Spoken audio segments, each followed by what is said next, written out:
अस्सलामुअलैकुम and a very good morning. Espresso में आपको खुशामदीद कहेंगे। मैं हूं अर्मिला और एक्सप्रेसिव स्टाइल में मैं हूं इमरान हसन। उम्मीद और दुआ के साथ कि आप बिल्कुल ठीक ठाक हैं और आज के शो को भी देखने के लिए हमारे साथ मौजूद हैं, देखने और सुनने के लिए हमारे साथ मौजूद है। बहुत सारे लोग शायद नहीं होंगे, रात को लेट सोए होंगे ना, उसकी वजह यह है कि बहुत सारे लोग तो मैच देख रहे थे जब से ब्राज़ील पाकिस्तान की नज़रों से, आई मीन लियारी की मैं बात कर रहा हूँ क्योंकि लियारी में बहुत बड़ा फैन फॉलोइंग ब्राज़ील का था। जब से गया लोग शिफ्ट हो गए अर्जेंटीना की तरफ और मेरी एक ट्वीट जो कि अर्जेंटीना के खिलाफ थी उसने इतना बड़ा बैकलैश दिया। लोगों ने कहा अर्जेंटीना की मुखालफत नहीं करनी। मेरा सुकून है, मैं सुकून तो आप देखें अगेंस्ट दी, कहते हैं ना जाना चाहिए ना समंदर की, अगेंस्ट द ऑड्स। तो इस वक्त ये मनाजिर आप देख रहे हैं जी। खैर थोड़ी सी आपको डिटेल्स बता दें, ये वो पहला पेनल्टी शूट है जिसके बारे में कुछ लोगों ने एतराज भी किया और फनी मीम्स भी बनाई, जिसके बाद ये सिलसिला शुरू हुआ और रात को 3-0 से क्रोएशिया को अर्जेंटीना ने हराकर फीफा वर्ल्ड कप 2022 के फाइनल के लिए क्वालिफाई कर लिया है। 1978 और 1996 में अर्जेंटाइन वर्ल्ड कप चैंपियन बना था। मेसी की ये टीम जो कि सबसे ज्यादा एंटीसिपेटेड थी आफ्टर ब्राजील,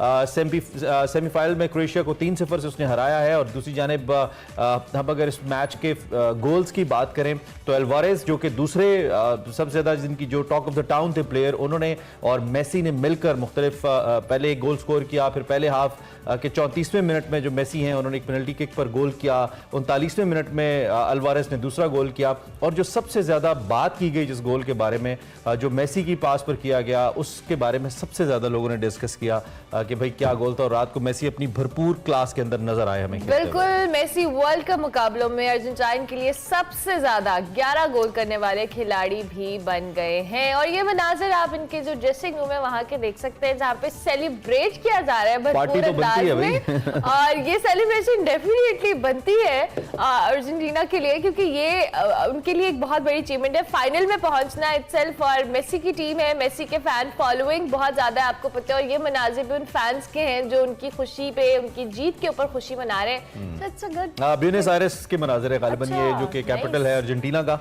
और रात को भी जब मैच के दौरान वो ब्यूनस आयरेस के मनाजिर दिखा रहे थे, पीपल वो इतनी मतलब एक पिन ड्रॉप साइलेंस। और जब फिर गोल हुआ ऐसा लगा कि पूरा अर्जेंटीना हिल गया है। एंड सोवर इन लियारी, पाकिस्तान के अंदर भी बहुत ज्यादा लोग इसको एंजॉय कर रहे थे और घरों के अंदर तो इस दफा मुझे ऐसा लगा बाकायदा कि फुटबॉल को बहुत ज्यादा लोग फॉलो कर रहे हैं। उमूमी तौर पे पाकिस्तान में आपको पता है, पाकिस्तान इंडिया वगैरह में क्रिकेट को ज्यादा फॉलो किया जाता है। खैर दूसरी जानिब अब जो आज है वो मुकाबला बहुत ही जबरदस्त है और लोगों के जो जहन है वो बहुत ज्यादा तकसीम हो चुके हैं। अगर फाइनल मोरक्को और अर्जेंटीना के दरमियान आता है, लोग मतलब अर्जेंटीना की फैन फॉलोइंग ज्यादा है, अर्जेंटीना की फैन फॉलोइंग ज्यादा है। और मोरक्को को लोग इसलिए चाहते हैं कि फाइनल में, because Arab country, Muslim country, Arab African country, तो इसलिए लोगों की जो खास तौर पे पाकिस्तान के जो स्पेक्टेटर्स हैं उनकी हमदर्दियां जरा यहाँ पे ज्यादा है। लेकिन ये मैच आज रात को हो गए, इस हवाले से तो बात करेंगे। लेकिन फिल वक्त हम आपको बताएं कि अर्जेंटीना ने इस सारी सूरत हाल के अंदर बहुत जबरदस्त गेम प्ले किया। और मुझे ऐसा लगा कि कल शायद क्रोएशिया का डे भी नहीं था। आई मीन जितना ज्यादा जो हमले अर्जेंटीना अपनी गोल पोस्ट पे कर रहा था, काफी हद तक उसको कैपिटलाइज करने में कामयाब हो रहा था, लेकिन क्रोएशिया ऐसा नहीं कर पा रहा था। और यही हुआ कि मैच बहुत पहले खत्म हो गया था, वन साइडेड लग रहा था कि मैच। एक स्टोरी थी, वो आई एम नॉट श्योर, जिन दोनों ने मेसी के साथ अल्वारेज की हम बात करें जिन्होंने गोल किया, इनकी बैक कुछ सालों पहले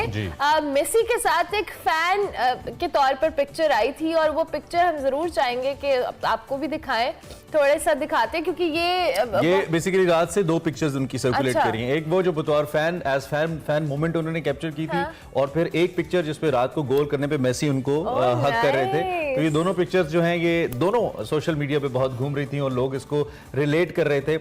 एक जानिब जहाँ पे मेसी अपने करियर के इख्तिताम की जानिब जा रहे हैं, जहाँ पे वो अपने हिस्से की बहुत ज्यादा फुटबॉल खेल चुके हैं, तो वहाँ पे नए प्लेयर्स बहुत ज्यादा ऐसे हैं जिनमें से ओबियसली अल्वारेज एक है जिनके बारे में पीपल आर लुकिंग फॉरवर्ड कि इनका एक बड़ा अच्छा फ्यूचर है। तो ये देखा जा सकता है आने वाले वक्त के अंदर। और खास तौर पे अब वो लोग जो कि कह रहे थे भाई वर्ल्ड कप का मजा खत्म हो गया, ब्राजील वर्ल्ड कप से निकल गया, अब तो कोई फायदा नहीं है, तो अर्जेंटीना ने वर्ल्ड कप में रहते हुए और फाइनल तक पहुंचते हुए मेरे ख्याल में वो जो एक स्पाइस था ना वो बरकरार रखा है। I am not a football fan but still आपकी बातें सुन के घर में डिस्कशन, जहां जाओ फीफा वर्ल्ड कप की डिस्कशन है। मैंने कल बिल आखिर थोड़ा सा मैच देख ही लिया, मैंने कहा अच्छा देखूं तो सही क्या होता क्या, बट स्टिल इट्स गुड। बहुत सारे लोगों की एफिलिएशंस होती हैं इन फुटबॉल के मैचेस के साथ, टीम्स के साथ, तो इट्स गुड कि लोगों को हटकर इन सारे chaotic और आपको अगर entertainment बेहतरीन में लिया है। एंटरटेनमेंट चाहिए हो ना ग्राउंड के अलावा, हाँ। पोस्ट मैच फीफा की किसी भी ट्वीट के ऊपर नीचे आने वाले ट्वीट को- और फैंस के आपस में जरा सवाल जवाब देखा करें। अच्छा जी, अब फीफा के हवाले से तो हमने बात कर ली, आगे बढ़ते हैं। आप जरा बात कर लेते हैं वजीर खारिजा बिलावल भुट्टो जरदारी की, जो कि सरकारी दौरे पर न्यूयॉर्क पहुंच गए हैं। अक़वाम मुत्तहिदा के हेडक्वार्टर्स में G77 और चीन के खुसूसी वजारती इजलास की मेजबानी भी करेंगे। और बिलावल भुट्टो 77 कंट्रीज कॉन्फ्रेंस के 77 वाले कॉन्फ्रेंस की जो साइड लाइन है उस पर अमरीकी अमेरिकन हुकाम से मुलाकातें भी करेंगे और साथ साथ वजीर खारजा अक़वाम मुत्तहिदा के सेक्रेटरी जनरल एंटोनियो गुटेरेस से मुलाकात भी करेंगे। वजीर खारजा 15 दिसंबर को न्यूयॉर्क G77 और चीन में वजारती कॉन्फ्रेंस की मेजबानी के लिए वहां पे मौजूद हैं। ये सरकारी दौरा पाकिस्तान के लिए बड़ा इंपॉर्टेंट बिल्कुल। और क्रिकेट के हवाले से आपको जाते जाते बताते चलें, जिसमें पाकिस्तान क्रिकेट बोर्ड ने न्यूजीलैंड से टेस्ट सीरीज के स्केड्यूल में थोड़ा सा चेंज किया, उसको थोड़ी सी तब्दीली की है। पहला टेस्ट जो हमारा 26 दिसंबर से नेशनल स्टेडियम कराची में अब शुरू होना है। अब इससे पहले एक दिन की इसमें तब्दीली की गई है। दूसरा टेस्ट 3 से 7 जनवरी को मुल्तान में खेला जाएगा। न्यूजीलैंड और पाकिस्तान के जो तीनों वनडे मैचेस हैं ये कराची में खेले जाएंगे। पहला वनडे 10, दूसरा 12 और आखिरी वनडे 14 जनवरी को खेला जाएगा। So slight change in the schedule, इस पे भी हम बात करेंगे। अब उस तरफ आते हैं जो कुछ लोगों को बहुत अच्छा लगता है सुनना और कुछ लोग कहते हैं क्या यार सियासत की बातें फिर करते हो, लेकिन जरूरी है ना इस वक्त करते हैं सियासत की बात। बड़ी खबर,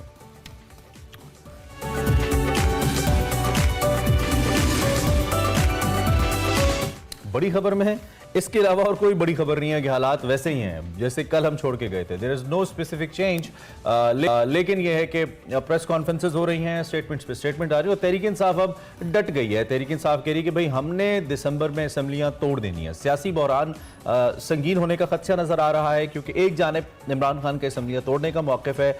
आइंदा हफ्ते लिबर्टी चौक लाहौर में इमरान साहब इज्तिमा भी करने जा रहे हैं, असम्बलियां तोड़ने की तारीफ वो भी इन्होंने की होगी, पहले भी यही इकट्ठे होते रहे। अच्छा सड़क, हाँ वहाँ पे तो ऑलरेडी इतना वहाँ पे बनी हुई एक सड़क को दोबारा बनाया जा रहा है क्योंकि हमारे बिल्कुल पड़ोस में, और ऑलरेडी आधा लाहौर तो ब्लॉक पड़ा है बिकॉज वो मेन आर्टरी है लाहौर की जहाँ से कनेक्ट होता है कलमा चौक। और दूसरी जानिब जो रेकोटिक बिल है इस मामले पर भी हुकूमत के इत्तेहादियों ने खतरे की घंटी बचा दी है क्योंकि रेकोटिक से मुतालिक जो कानून साजी हुई है जिस पर एतमाद में न लेने पर JUI और अख्तर मैंगल जो हैं उन्होंने शदीद तहफ़्फ़ुज़ात का इज़हार किया है और दोनों जमातों ने गैर मुल्की सरमायाकारी को इस तहफ़्फ़ुज़ व फ़रोग़ बिल को 18वीं तरमीम के खिलाफ उसके खिलाफ करार दिया है। और खबरें तो ऐसे यहाँ तक भी आ रही हैं कि जो अख्तर मैंगल साहब हैं उन्होंने हुकूमती इत्तेहाद से रहदगी पर गौर शुरू कर दिया। कल उनकी स्टेटमेंट वैसे बड़ी डाडी किस्म की स्टेटमेंट थी, he was not happy with the government. इस हवाले से जो मैंगल साहब हैं वो 15 दिसंबर को अपनी पार्टी की कोर कमेटी का इजलास कर रहे हैं। उन्होंने तलब किया है और फैसला करेंगे कि उन्होंने कहाँ जाना है, किस जाने। दूसरी जानिब नैब तरामीम के खिलाफ सुप्रीम कोर्ट में इमरान खान साहब की दरख्वास्त पर बहस जारी है। सुप्रीम कोर्ट के सख्त रिमार्क्स आ रहे हैं, सख्त सवालात उठाए जा रहे हैं। जस्टिस एजाजुल हसन ने रिमार्क्स दिए कि नैब तरामीम से फायदा सिर्फ तरामीम करने वालों को ही हुआ है। नैब कानून में तब्दीली बहस के बगैर जल्दबाजी में मंसूर की गई। क्या ऐसी सूरत हाल में अदलिया हाथ पर हाथ रख कर तमाशा देखेगी? और इस पर चीफ जस्टिस उमर अता बंदयाल ने रिमार्क्स दिए कि नैब तरामीम के बाद पाकिस्तान करप्शन रैंकिंग में 100 नंबर नीचे चला जाएगा। इसी सारी सूरत हाल पे बात करेंगे। हमारे साथ आमिर ज़िया साहब मौजूद हैं। आमिर ज़िया साहब, thank you very much and a very good morning. बहुत शुक्रिया कि आपने हमें ज्वाइन किया। इमरान खान साहब की असम्बलियाँ तहलील करने का मामला, जब लास्ट टाइम हमारी आपसे डिस्कशन हुई तब ये मामला उधर ही था जहाँ ये आज है। ऐलान हुआ था लेकिन आज तकरीबन 19 दिन हो गए हैं, अभी तक कोई जो हतमी फैसला है वो सामने नहीं आए। ताखीर की वजह आप क्या समझते हैं? तो पहली बात थी कि बड़ा तारीखी जुमला आप लोगों ने अदा किया कि हालात बिल्कुल कल वाले हैं और अभी आपने मुझे याद दिलाया कि न सिर्फ कल वाले हैं बल्कि जो मैच 1-2 हफ्ते पहले अगर आपके प्रोग्राम में आया था बिल्कुल वैसे के वैसे ही हैं। ये बड़ी मतलब है। और दिलचस्प बात ये है कि यहाँ पर मतलब फुटबॉल का अगर मैं इस्तिआरा इस्तेमाल करूँ कि अवाम फुटबॉल बन गए हैं और बाकी जो सियासतदान है वो ठोकरें मार रहे हैं और हम लुढ़कते फिर रहे हैं इधर से उधर ना। तो ये हकीकत है, तल्ख हकीकत है हम लोगों की। अच्छा, सूरत हाल ये है कि जी असेंबलीज कब तहलील करेंगे। देखिए, मैंने गालिबन शायद आपके प्रोग्राम में भी कहा और जगहों पर भी, इमरान खान की पहली तरजीह तो ये कि पूरे मुल्क में इंतखाबात हों और सिर्फ वो 2 सूबे तक महदूद ना रहें, 2 सूबों तक महदूद ना रहें। और अब उनकी जो ख्वाहिश है कि अगर वो समझ रहे थे कि मैं जब वार्निंग दूंगा उसके बाद जो इस मुल्क की पावर्स दैट भी हैं वो जैसा एक्ट करेंगी और ऐसी सजा साजगार करेंगी, उनको यकीन दहानी कराएंगी कि जनाब अब जो है हम आपको इंतखाबात फलां तारीख को देंगे। तो मेरे ख्याल में अभी तक उनको उस चीज का इंतजार है, और अगर उनको वो नहीं मिलता, वो सिग्नल नहीं मिलता और उनको तसल्ली तशफ़ी नहीं होती, तो फिर ये बहालत मजबूरी सेकंड ऑप्शन पे जाएंगे, और वो ऑप्शन होगा जी असेंबली को तहलील करने का। लेकिन वो भी कहते हैं ना कि it is easier said than done, क्योंकि जरा इत्तेहादियों को रिजर्वेशन है, मुस्लिम लीग कायद को उसमें है कि कुछ अपने लोग समझते हैं कि अगर हम इस्तीफा दे देंगे, तहलील कर देंगे, उसके नतीजे में ये होगा कि जी हम बेदस्तोपा हो जाएंगे, क्योंकि अगर केयर टेकर गवर्नमेंट के ऊपर इत्तेफाक राय नहीं हो तो election commission of Pakistan care taker government को उसका नामजद करता है, तो जाहिर है कि केयर टेकर गवर्नमेंट और इमरान खान की जो मोहब्बतें हैं उससे मैं और आप वाकिफ ही हैं, तो वो पीटीआई के लिए रिस्की फैक्टर होगा। तो जाहिर है कि इतना आसान काम नहीं है कि आप असेंबलीज को तहलील कर दें और अपनी ताकत जो है, जो भी आपके पास है, वो तमाम की तमाम सपोर्ट कर दें। भी अगर आप 2 सूबों में आपकी हुकूमत है, तो उससे इमरान खान की जो मैन्यूवर करने का चांस है वो बहुत ज्यादा बढ़ जाता है। लेकिन ये भी हकीकत है कि जब वो नहीं करेंगे, तो जो उन्होंने तवक्कात बढ़ाई हुई अपने फॉलोअर्स की, अपने पैरोकार जो हैं, तो वो जरा से दिल बर्दाश्त होंगे। वो कहेंगे जी खान साहब जो है वो मतलब उन्होंने अमल नहीं किया जो भी उन्होंने धमकी दी थी। तो टफ चॉइस है, इमरान खान के लिए बड़ी टफ चॉइस है, और जाहिर है कि हुकूमत के लिए भी कोई मंजिल आसान नहीं है। वो मुसलसल दबाव का शिकार है, मईशत उनसे चल के नहीं दे रही है, और यकीन माने कि इमरान खान से ज्यादा जो फुटबॉल बनाया है मुझे और आपको, हुकूमत वक्त और सागदार साहब ने बनाए। जी ये तो बात है, सभी मिलके ना, वो कहते हैं ना, सभी बना रहे हैं जो जितना बना सकता है। अच्छा, तो एक तो ये सूरत हाल अभी सामने है कि तहरीक इंसाफ फैसला नहीं कर पा रही, लेकिन दूसरी जाने तहरीक इंसाफ भी कर रही है अपने जो फॉलोअर्स हैं कि जी हम कब तक असेंबलियां तोड़ सकते हैं। एक तो ये जो लाहौर वाली गैदरिंग है या गेट टुगेदर है या जलसा, इसको जो भी कहें, इज्तिमा कहें, इसमें आप क्या एक्सपेक्ट करें आमिर ज़िया साहब, क्या वो बड़ा ऐलान जो हम एक्सपेक्ट कर रहे हैं वो होगा? और इन केस अगर हो जाता है, क्योंकि इसकी रिपरकशंस बड़ी ज्यादा हैं, हम अगर बीइंग जर्नलिस्ट भी आप यकीनी तौर पे आप जानते हैं, आपको मालूम होगा कि तहरीक इंसाफ अगर इसमें अब तक डिले कर रही है या परवेज इलाही साहब ने असेंबलियां न तोड़ने का मशवरा दिया है, तो इसकी सर्कमस्टेंसेस को देखते हुए दिया है, तो क्या वो सारी चीजें इमरान खान मद्देनजर रखेंगे? और क्या इस फैसले को फिर जज्बाती नहीं कहा जाएगा अगर इमरान खान इस तरफ चले जाते हैं? बल्दियाती इंतखाबात अप्रैल में सर के ऊपर हैं, आगे बहुत सारे अहम फैसले हैं, अप्रैल मई के अंदर बजट की तैयारी शुरू हो जाती है, तो आपको नहीं लगता कि एक एक्साइटेड काइंड ऑफ डिसीजन हो सकता है और इसका नुकसान भी हो सकता है पंजाब में खासतौर पे पीटीआई को? मैंने वही जो शुरू में मैंने अर्ज किया कि रिस्क बहुत ज्यादा है, मतलब अगर वो करते हैं तो उनके लिए कोई आसान रास्ता नहीं होगा, और अगर नहीं करते तब भी जरा उनको लोगों को तसल्ली तशफ़ी देना, और फिर ये जो एक इम्प्रेशन जाएगा कि हुकूमत ने अपनी मनमानी कर ली और इलेक्शन नहीं दिए इमरान खान को, ये भी इमरान खान के लिए एक होगा, एक सिंबॉलिक उनके लिए डिफीट होगी, क्योंकि उससे उनकी मकबूलियत में फर्क नहीं पड़ेगा, बिल्कुल नहीं पड़ेगा जो उनका वो है। और हुकूमत ज्यादा मुश्किल में यूं है क्योंकि वो लोगों के मसाइल को एड्रेस नहीं कर पा रही, और जो हमारी मईशत जितनी जबू हाल है, जितनी उसकी हालत दिगरगू है, उसमें आप ये देखिएगा कि अवाम की जो मुश्किलातें बढ़ेंगी, उससे जो नून लीग है या पीडीएम की हुकूमत है और ज्यादा गैर मकबूल हो रही होगी। ये बिल्कुल लिखा हुआ है, निविश्ता दीवार है। लेकिन क्योंकि इमरान खान ने तवक्कुआत इतनी बढ़ा दी, और हमारी यहाँ जो बदकिस्मती है कि हम टीवी पे बैठकर हम समझते हैं कि फुटबॉल मैच हो रहा है, सियासत है, T20 मैच हो रहा है, तो हमें फौरन जो है उसके नताइज मिलेंगे। सियासत बड़ा पेचीदा अमल है। हम समझते हैं कि जी इमरान खान, क्योंकि हमें अपने प्रोग्राम में डिस्कस करना है, मैंने कई इवनिंग शोज में भी मैं देखा कि जी क्यों नहीं कर रहे, तो बात क्यों थी, वो अपना वक्त देंगे क्योंकि पेचीदा अमल है, उसमें कई नहीं, उसमें आमिर जैसा मसला ही है ना, इमरान खान साहब जब लॉन्ग जैसे बड़े इज्तिमात के अंदर एकदम ऐसा ऐलान करते हैं ना कि हमें नहीं रहना इस सिस्टम में, हम निकल रहे हैं, और फिर उसके बाद मुशावरत शुरू कर देते हैं, और फिर उसके बाद वो मुशावरत तवील तरीन होती जाती है, और फिर परवेज इलाही साहब उनसे मुलाकात ही नहीं करते, और मुलाकात के बाद फिर इमरान खान को अपने इंटरव्यू में कहना पड़ता है कि परवेज इलाही अभी नहीं चाहते कि असेंबलियां तोड़ी जाएं, तो फिर सवाल तो सर करना बनता है, सवाल करना तो हमारा काम है ना। नहीं, बिल्कुल नहीं, मैं तनकीद के लिए नहीं कह रहा, मैं ये कहता हूँ कि बात हमारी यहाँ जो एक वो है, एक मीडिया की ख्वाहिश होती है कि चीजें मुतवातिर होती रहे, और हम जैसे लोग जो मतलब बहुत 30 साल से मैं देख रहा हूँ सियासत को, तो बड़ा पेचीदा अमल है। पहले तो क्योंकि सिर्फ अखबारात होते थे, इतना दिक्कत नहीं होती थी कि अगले दिन तक कम से कम सुकून होता था। तो यकीनन मुश्किल चॉइस, और इमरान खान यकीनन लोग सवाल करेंगे कि जी अगर इरादा नहीं था या इतना डिले करना था तो ऐलान क्यों किया, या और क्या टैक्टिक्स जो है अपनाते हैं कि जिससे हुकूमत दबाव का शिकार रहे। इमरान खान का घर बैठ जाना जो है, ये कह के कि जी मैं डिसॉल्व करूंगा, और अगर वो नहीं करते तो मुतबादिल हिकमत अमली देनी पड़ेगी। लेकिन यहाँ पर देखिए मुल्क बहुत ज्यादा इंतशार का शिकार है, बहुत ज्यादा खैरियती सूरत हाल है, इसीलिए इंतजा हमारी होनी चाहिए जो फैसला साज है उस मुल्क के, कि वो कोशिश करें कि कोई एक रोड मैप दे सके। बेशक वो कहें कि इंतखाबात हम कल नहीं डिसॉल्व करें, हम दिसंबर में नहीं, मार्च में करते हैं। एक तारीख मिलनी चाहिए। हाँ, एक तारीख मिलनी चाहिए, उसके बाद ताकि मुल्क जो है अपनी सिमत में जा सके। अभी जो सूरत हाल है ये अनसस्टेनेबल है, इसको हम बर्दाश्त नहीं कर सकते। अच्छा आमिर जैसे अभी आपने खुद भी कहा कि मुल्क की जो सिचुएशन है वो उसमें इतनी अनप्रेडिक्टेबिलिटी है कि हमें खुद समझ नहीं आ रहा है। एक टाइमलाइन या एक रोड मैप होना चाहिए और इसका डायरेक्टली इम्पैक्ट हमारी इकोनॉमी के ऊपर है। इंतखाबात की बात करें, अब इंतखाबात के बाद भी एक प्रोसेस है, अकबूरी हुकूमत ने आना है, उसका तयन होना है, फिर उस दौरान इकोनॉमी ने कितना डिस्टर्ब होना है, क्योंकि उस पर भी हमें पता है कि सियासतदान आपस में इत्तेफाक इतनी आसानी से और इतनी जल्दी नहीं करते हैं। ये भी एक बहुत तवील प्रोसेस है।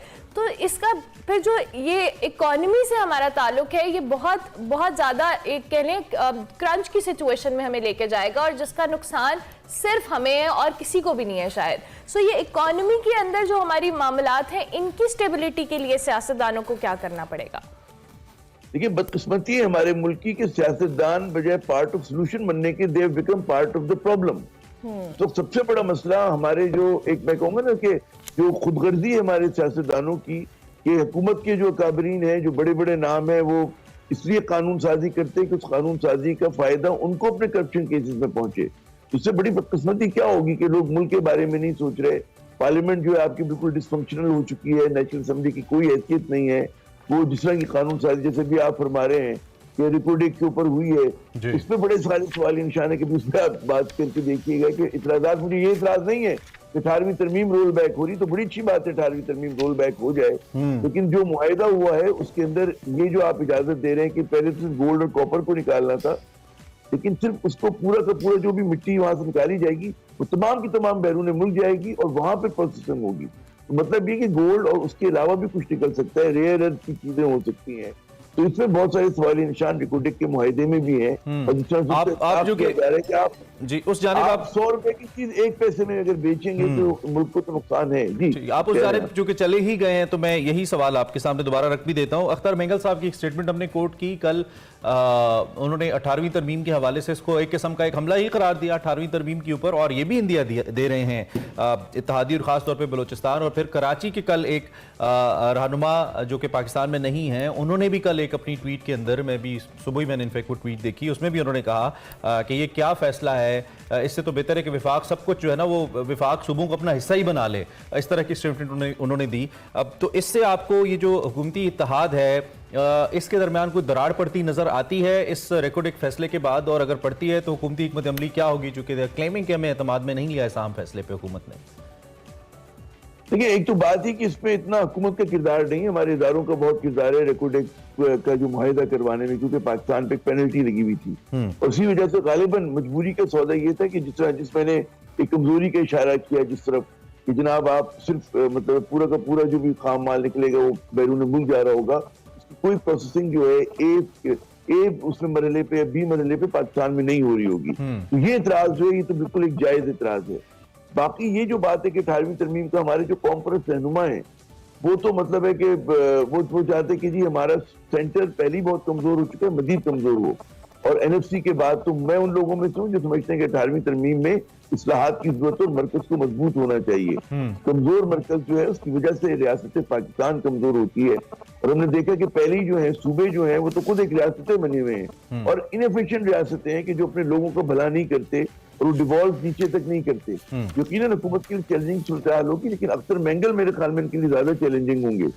वजह ये कि अख्तर मेंगल उस तरह की सियासतदान है कि मतलब है वो गालिबन अलहदा हो जाए, उनके 1-2 वोट, सब तो ये हुकूमत जो है एक बिल्कुल कहते हैं ना उसकी बहुत ही रेजर थिन मेजोरिटी के ऊपर है, 2 लोग इधर से उधर हो जाए तो हुकूमत क्लैप कर जाएगी।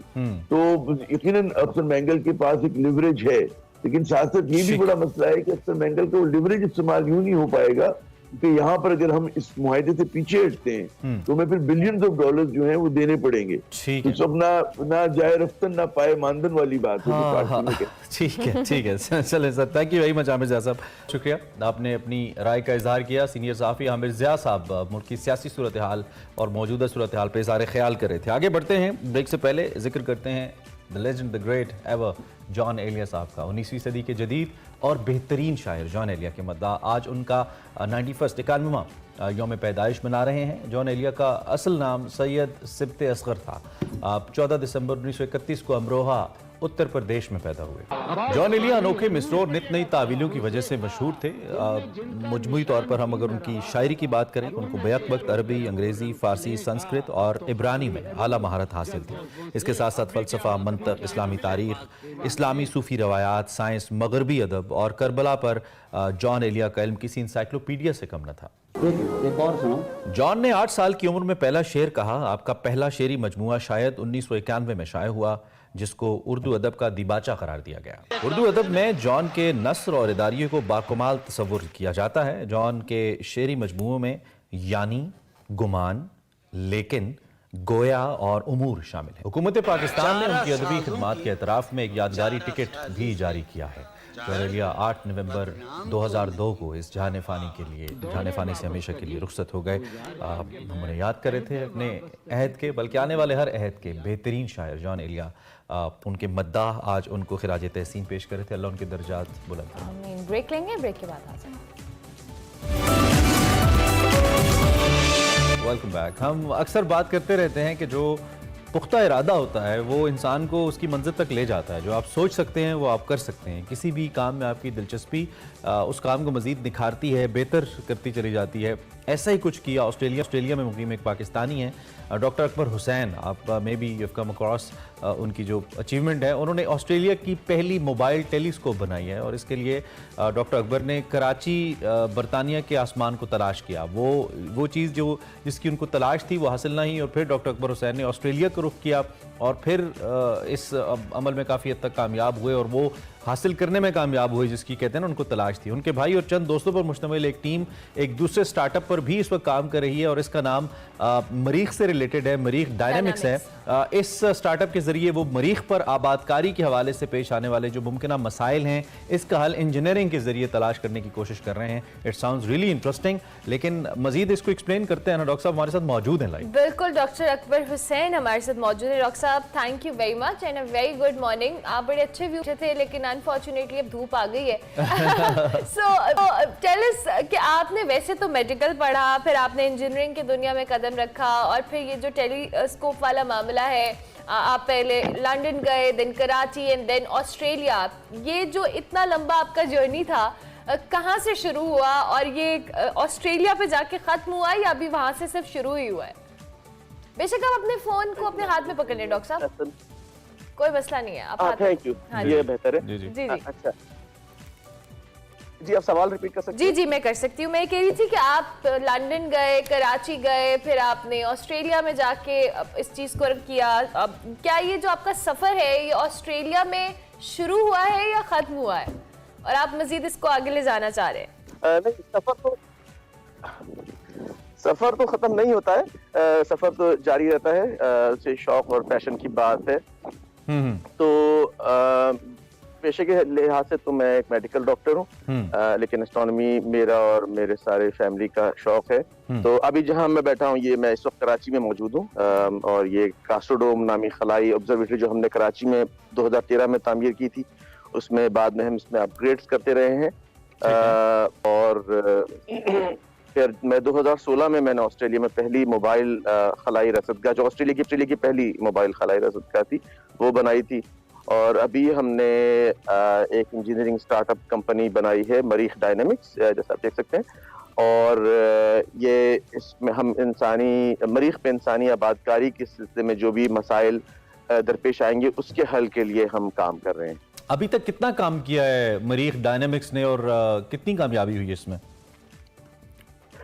मरीख डायनामिक्स को हमने 1.5 साल पहले लॉन्च किया था। पहले हमारा पर्पस था कि हम अपने इंजीनियरिंग डिज़ाइंस के पेटेंट्स हासिल करें, जो कि हम कर चुके हैं। अब इंशाल्लाह अगले साल से हम कोशिश करेंगे कि इस सिलसिले में गवर्नमेंट या प्राइवेट वेंचर कंपनीज से रब्ता करें और उनको पेज पे लाएं, ताकि इस पर हम फिर कोई काम शुरू कर सकें फंडिंग के हिसाब से और इंजीनियरिंग के हवाले से। अच्छा डॉक्टर साहब, जिस तरह से आपने खुद भी मेंशन किया कि आपने वैसे मेडिकल की तालीम हासिल की और आपने अपनी सारी जो एफर्ट्स हैं वो इंजीनियरिंग के अंदर पुट की हैं, और म्यूरिक डायनामिक्स के हवाले से जब हम बात कर रहे हैं, वो आपका पर्पस है कि जो वहाँ पे लाइफ है उसको बेहतर, या उसमें जो भी कॉम्प्लिकेशंस हैं उसको बेहतर तौर पे आइडेंटिफाई करना, इसकी क्या थोड़ी सी डिटेल आप अगर हमारे साथ शेयर कर सकें तो ये किस तरह हुआ, और जो टेलीस्कोप है इसका जो पर्पस है या इसकी जो इम्प्लीमेंटेशन है वो किस तरह की है, ये भी हमारे देखने वालों के साथ शेयर कीजिएगा। How does it work basically? असल में ये दो डिफरेंट चीजें हैं, दो मुख्तलिफ चीजें हैं। सही।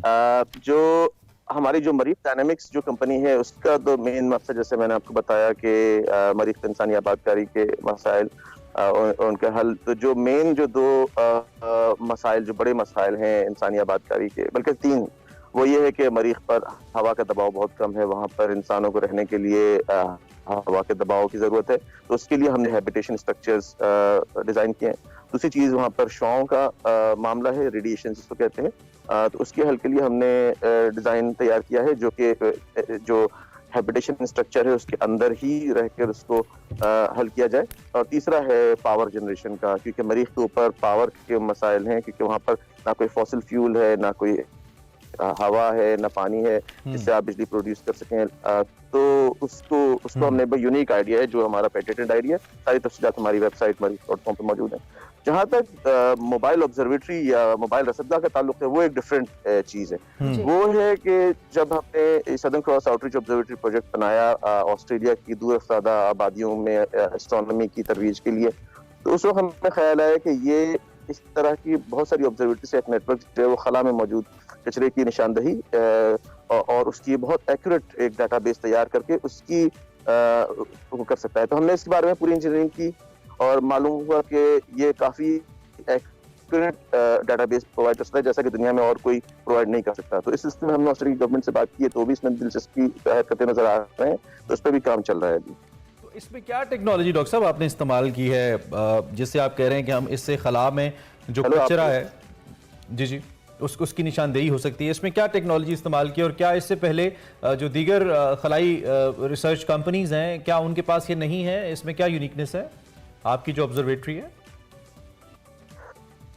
हमारी जो ऑब्जर्वेटरी चूंकि ऑप्टिकल या रोशनी या ऑप्टिकल बेस्ड है, तो उसमें आप खला में मौजूद कचरे को देख सकते हैं। दूसरी कोई काविशें जो दुनिया में है वो रडार बेस्ड है, तो उसमें मसला ये आता है कि रडार पे आप खला में मौजूद कचरे को डिटेक्ट तो कर सकते हैं, लेकिन उसको एग्जैक्टली पिन पॉइंट नहीं कर सकते। जो ऑप्टिकल बेस्ड टेलीस्कोप्स होती हैं उनसे आप उसको निशानदेही कर सकते हैं। और अगर आपके पास मोबाइल ऑब्जर्वेटरी है तो आप उसको दुनिया में कहीं भी, मतलब जो जैसे ऑस्ट्रेलिया में हमने कहा है कि भाई वो आप मुख्तलिफ जगहों पर इसको डिप्लॉय कर सकते हैं और खला में मौजूद कचरे को करीब से देख सकते हैं, ताकि बहुत छोटा भी जो कचरा है वो आप डिटेक्ट करके उसका डाटाबेस बना लें। और तो ये इसमें यूनिकनेस है कि इस ऑब्जर्वेटरी को एक जगह से दूसरी जगह ले जाया जा सकता है, और ऐसी अगर 20-30 ऑब्जर्वेटरीज हों तो वो एक कंबाइंड एक स्ट्रक्चर बन जाएगा, एक दूसरे से वो कनेक्टेड होंगी। और अच्छा, आपने जो कि चांद का जिक्र किया, तो अभी रिसेंट एक एक्सपेरिमेंट आर्टेमिस है, और फिर उससे पहले हम अगर मार्स की भी बात करते हैं तो मार्स के ऊपर भी प्रिजर्वेंस जो है वो एक बड़ी अचीवमेंट है बनी नूह इंसान की, और काफ़ी ज़्यादा हेल्प मिल रही है उससे हमें जो मार्स का जो स्ट्रक्चर है या जो उसका सरफेस है उसको समझने के लिए। आपके ख्याल में जो स्पेस साइंसेस है ये पाकिस्तान में बच्चों के लिए कितना ज़रूरी है इसको पढ़ना, क्योंकि ये एक ऐसा इल्म समझा जाता है अनफॉर्चुनेटली हमारे यहाँ जिसकी कोई अहमियत चूँकि कमर्शियली नहीं है, तो इसलिए लोग ज़्यादातर उसकी जानिब जाते नहीं हैं, और बहुत 1 in millions जिसे कहते हैं कोई एक शख्स इस जानिब जाता है। तो आप इसको क्या समझते हैं, कितना इंपॉर्टेंट है स्पेस साइंसेस पढ़ा जाना पाकिस्तान जैसे मुल्क में? ये आपने बहुत सही बात की है कि इसके कोई इमीडिएट फाइनेंशियल रिटर्न्स एक बंदे के लिए तो कम होते हैं, लेकिन ओवरऑल अगर आप देखें तो लॉन्ग टर्म में सोसाइटीज़ के लिए स्पेस साइंसेस को पढ़ना बहुत ज़रूरी है, क्योंकि ये जो है ये मुस्तकबिल की साइंस है। इंसान जो है अब चांद से आगे दूसरे सैयारों का रुख कर रहा है, तो इसमें जो कौमें खलाई साइंस और तहकीक में आगे होंगी वही खलाओं को रूल करेंगी। तो इस सिलसिले में जो है आपको बच्चों को खास तौर पे, क्योंकि वही हमारी अगली नस्ल है, उनको खलाई तहकीक में आना चाहिए। और इसी मकसद के लिए हमने ये कराची में खलाई ऑब्जर्वेटरी बनाई थी 2013 में, जो कि अभी भी चल रही है। और उससे हम बाकायदा पब्लिक आउटरीच करते हैं, लोग आते हैं, हम उनको सैयारे और सितारे वगैरह दिखाते हैं। अच्छा। कराची का इसका इतना अच्छा नहीं है, लेकिन तो डॉक्टर साहब, इससे वो बुढ़िया नजर आती हैं जो चांद पे चरखा काट रही हैं, वो नजर आती हैं?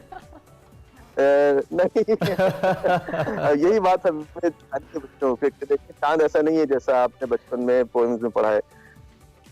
ठीक है। ये तो एक ऐसा एक स्पेस साइंसेस तो एक ऐसा रोमांस है आप जैसे लोगों के लिए कि मुझे लगता है कि आप तो हर वक्त यही ऑब्जर्व करते रहते होंगे कि व्हाट्स हैपनिंग अराउंड, क्या हो रहा है इस वक्त। बहुत ही जबरदस्ती आपकी अचीवमेंट है डॉक्टर साहब, थैंक यू वेरी मच, आपने हमें ज्वाइन, और हमारी बेस्ट विशेस आपके साथ हैं। आपका जो प्रोजेक्ट है, because it needs a lot of budget, loss of funds, इसको हुकूमत कुछ तो तवज्जो देता। अब तो मुत्तहिदा अरब अमारात ने भी, कल हमने आपको बताया था कि वो भी इसकी तरफ बहुत ज़्यादा उन्होंने काम कर लिया हुआ है। तो I think we need to work. India already चांद के ऊपर अपना मिशन भेज चुका है और बाकी ममालिक तुम्हारे सामने हैं। आई थिंक इसको सीरियसली लेना चाहिए।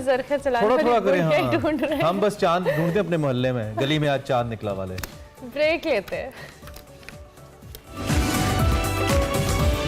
Welcome back to Expresso. Break के बाद वापस आ गए और हम फिर बात करेंगे फुटबॉल की। भाई इवेंट इतना बड़ा है और वैसे भी 2 दिन रह गए। पता है लोग बहुत सैड हो जाते हैं जब फुटबॉल वर्ल्ड कप खत्म होता है। इतने हैपनिंग मैचेस, इतना बड़ा इवेंट, और एक तो खबर ने मुझे हैरान ही कर दिया कि जो सऊदी, जो कतर है, वो डिसमेंटल करने जा रहे हैं अपने कुछ स्टेडियम्स को, उसको जो बिलियंस ऑफ डॉलर से उन्होंने बनाया है, उसको दोबारा बनाएंगे। वो उनकी चीज है, I mean they know what to do.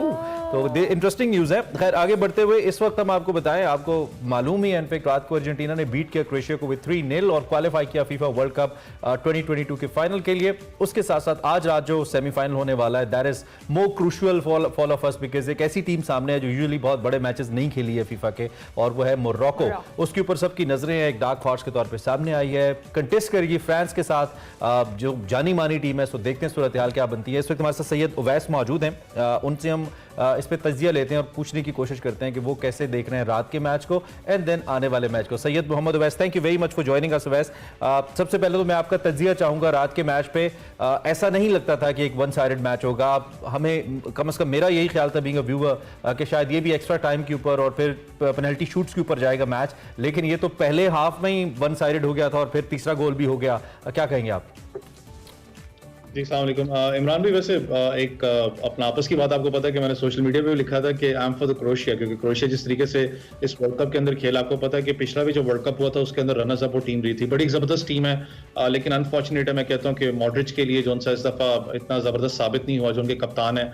आपको पता है वो गोल्डन बूट के जो सा उस रन में भी थे मेसी के साथ, क्योंकि इस वक्त रन मेसी जो सा 5 गोल स्कोर कर चुके हैं, वो 4 के करीब थे। तो एक बड़ा एक इंटरेस्टिंग टूर्नामेंट जरूर इस वर्ल्ड कप के अंदर है, लेकिन मेसी और आपको पता है एल्वारेज ने जिस तरीके से पावर किया है इस अर्जेंटीना की कल टीम को और जिताया है अपना, और वन साइडेड जैसे आपने कहा कि पहले अगर आप पहले हाफ में देखें तो 2 गोल्स हो चुके थे, तो बड़ा एक मुझे ना थोड़ा सा हार्ट ब्रेकिंग था अर्जेंटीना के लिए। लेकिन एक अच्छी चीज मुझे इस वर्ल्ड कप की ये लगी है कि अगर आप पूरे वर्ल्ड कप में देखें, जो छोटी टीम्स उन्होंने बड़ी टीम्स को टफ टाइम दी और एक अच्छी चीज होती है। बिल्कुल, मैं फीफा के जो प्रेसिडेंट है वो भी एक्साइटेड थे कि ये जो वर्ल्ड कप हुआ है, ये जितने भी अभी तक वर्ल्ड कप में डिफरेंट है। बेसिक को स्टेडियम्स की बातें अपनी जगह है, लेकिन अगर आप वर्ल्ड कप परफॉर्मेंसेस की बात करें, चाहे नॉकआउट में आपको याद हो जो ग्रुप स्टेज मैचेस थे, सऊदीया ने टफ टाइम दिया बड़ी टीम को। आपको याद हो ब्राजील बाहर हो चुकी है, इस वक्त जर्मनी बाहर हो चुकी है, जो कि वर्ल्ड चैंपियन जायंट जिनको जाना जाता है। तो एक अच्छी जो छोटी टीम्स ने टफ टाइम दिया, लेकिन मेरे लिए ये था कि शायद मेसी जोन सा, क्योंकि आपको पता है अगर आप अभी तक उनकी जर्नी देखें इस वर्ल्ड कप के अंदर, जरूर बड़े प्लेयर हैं। बहुत से लोग शायद इस चीज पे एग्री भी मुझसे ना करें, लेकिन मैं एक चीज देख रहा था कि कंपेयर अगर करूं, मेसी ने कोई खास अपना इस मैच से पहले उनकी परफॉर्मेंस जरूर रही है इस वर्ल्ड कप में, लेकिन एक्स्ट्रा जो कि एक मेसी जाने जाते हैं, आपको पता है। लेकिन ये जो मैच था, मैं एक टर्निंग पॉइंट टेबल था। आपने देखा 3-0 से हराया क्रोएशिया को, और बड़ा एक अपना अचानक मेसी आपको नजर आए जो कि अटैकिंग मोड में भी आपको नजर आए, फिर आपको मेसी नजर आए डिफेंसिव मोड के अंदर भी, कि उन्होंने डिफेंस भी बहुत अच्छा किया, अपनी टीम को बड़ा जबरदस्त लेके। लेकिन एल्वारेज की बात करूं, अगर आप मेसी की बात करूं, तो उन दोनों ने जबरदस्त किस्म की परफॉर्मेंस दिखाई। और आपको पता है कि दोनों एक जूलियन जोन्स है, क्योंकि अर्जेंटीना की ही प्लेयर है, यंग प्लेयर है, अपना इस वक्त आ रहे हैं, यंगस्टर हैं, और जिस तरीके से वो परफॉर्म करें अर्जेंटीना के लिए, मैं कहता हूं कि अर्जेंटीना हॉट फेवरेट जरूर है, लेकिन फिर मैं कहूंगा कहीं ना कहीं अपसेट जरूर होगा। अपसेट जरूर होगा। अच्छा ठीक हो गया। अच्छा अवैस, अब दूसरे मैच की भी बात करें तो जिस तरह भी आप और इमरान दोनों कह रहे थे कि छोटी टीम्स ने बड़ी टीम्स को अपसेट किया है और इस फीफा वर्ल्ड कप में हमने देखा है। मोरक्को के हवाले से ये भी एक छोटी टीम बड़ी सामने आई है बढ़कर। So what do you think कि मोरक्को के लिए आज का मैच कितना इंपॉर्टेंट होने वाला है और उनके लिए इत्सेल्फ कितनी बड़ी एक बात है कि वो फाइनल्स के अंदर जाएंगे अगर वो ये मैच जीत जाते हैं तो? देखिए अरमाला, आपको पता है कि मोरक्को और जो फ्रेंच है उसकी हिस्ट्री भी सबको पता है, क्योंकि ऑब्वियसली बड़ा एक टफ मैच होगा। हिस्ट्री की अगर आप जाएं तो आपको पता है कि बड़े अपना हिस्टोरिकल अपना उनके साथ जो चीजें होती रही हैं मोरक्को के खिलाफ, तो वो बड़ा एक हिस्टोरिकल मैच इसको लेके खेलेंगे। जैसे ईरान और यूएसए का आपको मैच पता है, बड़ा एक ज्यादा बात की जा रही थी इस मैच के बारे में बहुत ज्यादा बात की जा रही है। लेकिन मोरक्को ने जिस तरीके से मोरक्को ने परफॉर्मेंस पूरे टूर्नामेंट के अंदर किया, आप अगर सबरी की बात करें, सबीरी जो मोरक्को के प्लेयर हैं, उसके अलावा आपको याद है कि यहाँ तक जो लास्ट मैच जो पोर्चुगल के खिलाफ जो खेले थे अल नसरी, जिन्होंने अपना हेडर स्कोर किया और उनकी जंप जो उनसे कंपेयर की जा रही थी रोनाल्डो की जंप के साथ, तो बहुत से लोगों ने तनकीद की कि नहीं भाई रोनाल्डो स्टिल बहुत ऊपर है। लेकिन एक अच्छी बात जो मुझे मोरक्को की लगी है वो डिफेंस में भी है और अटैकिंग में भी। अगर आप उनके फॉरवर्ड को देखें, वो जिस तरीके से उनकी स्पीड है, क्योंकि मैं अभी रिसेंटली भी थोड़ी देर पहले ही पढ़ रहा था, मैपे और जो कोनोडे हैं जो कि फ्रांस के जो प्लेयर्स हैं, उन्होंने जो टॉप प्लेयर्स हैं, उन्होंने ये बात की है कि अगर हमने मोरक्को को कहीं ना कहीं अगर आपने टैकल करना है तो अपनी ड्रिबल और स्पीड से करना पड़ेगा, तभी आप मोरक्को के ऊपर अपना जितनी प्रेशर डाल सकते हो डाल सकोगे। लेकिन मोरक्को के जितने भी तक जो मैचेस आप देखें तो उनके लड़कों ने बड़ा जबरदस्त परफॉर्म किया। सबसे अच्छी चीज जो मुझे ये लगती है कि जो मेन प्लेयर किसी भी टीम का होता है, चाहे वो पोर्चुगल के आप रोनाल्डो को देख लें, चाहे आप फ्रांस में मैपे हैं, क्योंकि उनकी स्पीड दुनिया में सबसे ज्यादा कहा जाता है कि सबसे ज्यादा उनकी स्पीड है ड्रिबलिंग के अंदर। तो मोरक्को के प्लेयर्स ने उन जो प्लेयर्स हैं बड़ों को, उनको बड़े तरीके से डिफेंस, अगर आप डिफेंडर की बात करें तो उनके 3-3 डिफेंडर उन्होंने रोनाल्डो पे छोड़े हुए थे। मुझे याद है कि अनफॉर्चुनेट ये साल थोड़ा सा बुरा गया रोनाल्डो के लिए, क्योंकि अपने क्लब के साथ भी उनकी लड़ाई हुई, फिर आपको पता है कि मैनेजर ने उनको पहले हाथ उठा के रखा है।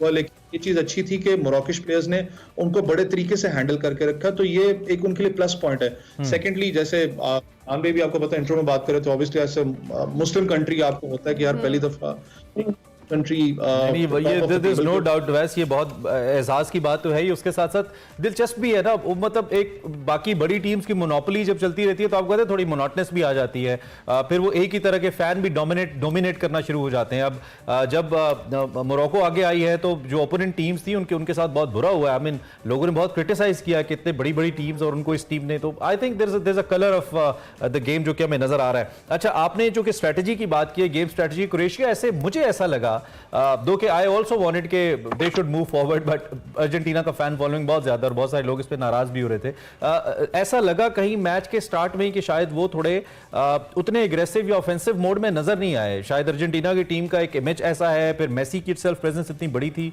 ये वजह थी, या मैच का इटसेल्फ बड़ा मैच था, उसका प्रेशर था। लेकिन मुझे थोड़ा सा लगा कि they were sort of off colours, वो कैपिटलाइज नहीं कर पा रहे थे अपने उन सब अटैक्स को जो वो गोल पोस्ट पे कर रहे थे। क्या आपको ऐसा फील हुआ और क्या यही चीज कहीं मोरक्को पे तो नहीं आ जाएगी फ्रांस के मुकाबले में, बिकॉज फ्रांस ऑब्वियसली एक बहुत बड़ी टीम है उनके सामने? देखिए ऑब्वियसली आपको पता है इमरान भाई, जो भी चाहे क्रिकेट खेलें चाहे फुटबॉल खेलें, आपको पता है कि प्रेशर होता है बड़ी टीम का आपके ऊपर, लेकिन डे बड़ा डिपेंड करता है। आपकी जो आपकी दिन की परफॉर्मेंस होती है ना, वो आपकी बड़ी टीम को भी हरा देती है। आपको याद है ग्रुप स्टेज मैच में सऊदी अरेबिया ने मारा था अर्जेंटीना को, तो ये चीजें होती हैं। लेकिन इसमें देखें एक चीज है कि अगर आप इसकी बात करें क्रोएशिया की, तो जो पिछला मैच क्रोएशिया जीता था वो भी आपको याद है कि लक पे जीता था, वो पेनल्टी शूट आउट पे गया, वो अनफॉर्चुनेट लक पे जीत के ये मैच आगे अपना क्वालिफाई किया। मुझे अभी भी याद है कि मैं अगर नेमार की अभी जो कल की स्टेटमेंट नेमार की, तो वो ये कहते हैं कि जो डिफीट हमें हुई इस वर्ल्ड कप के अंदर, वो मुझे बहुत अरसे तक जो सा हॉन्ट करेगी, मैं अभी तक सो नहीं पा रहा हूँ, मुझे इतना वो हर्ट कर रही है डिफीट। लेकिन आपका डे पर डिपेंड करता है कि डे के ऊपर आप परफॉर्म कैसे करते हैं। जो मॉडरिच हैं, जो कि मैंने आपको बताया था कि क्रोएशिया के कैप्टन भी हैं, वो इस वक्त रनिंग बूट अपना जो गोल्डन बूट है उसके अपना वो कंटेस्टेंट भी थे, लेकिन कल मुझे वो ऑफ। ठीक है, वैसे वन लाइनर आप क्या परसेंटेज दे रहे हैं आउट ऑफ 100? मोरक्को को क्या दे रहे हैं आज आप? मोरक्को को मैं 60 दूंगा। 60? Oh nice. ओके वैस, thank you very much for joining अस। सैयद हमारे साथ मौजूद थे, फुटबॉल के हवाले से हम बात कर रहे थे। लेकिन एक बात है, इन केस अगर अर्जेंटीना इस वर्ल्ड कप को जीता है तो भाई हम यही समझेंगे सऊदी अरब जीता, क्योंकि सऊदी अरब ने अर्जेंटीना को हराया हुआ। टेक इट दैट वे, और कोई हल नहीं है इसका। इंपॉर्टेंट मैच है, देखते हैं क्या सिचुएशन बनती है। ब्रेक लेते हैं, ब्रेक के बाद।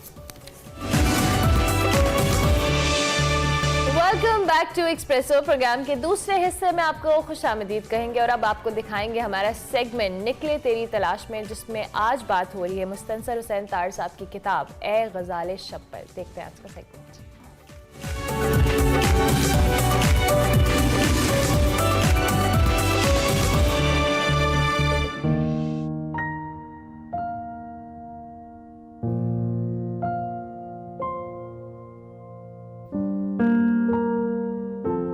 ऐ गुज़ाले शब तेरी प्यास कैसे बुझाऊं मैं, कि दिखाऊं मैं वो शराब जो मेरी जाम में है।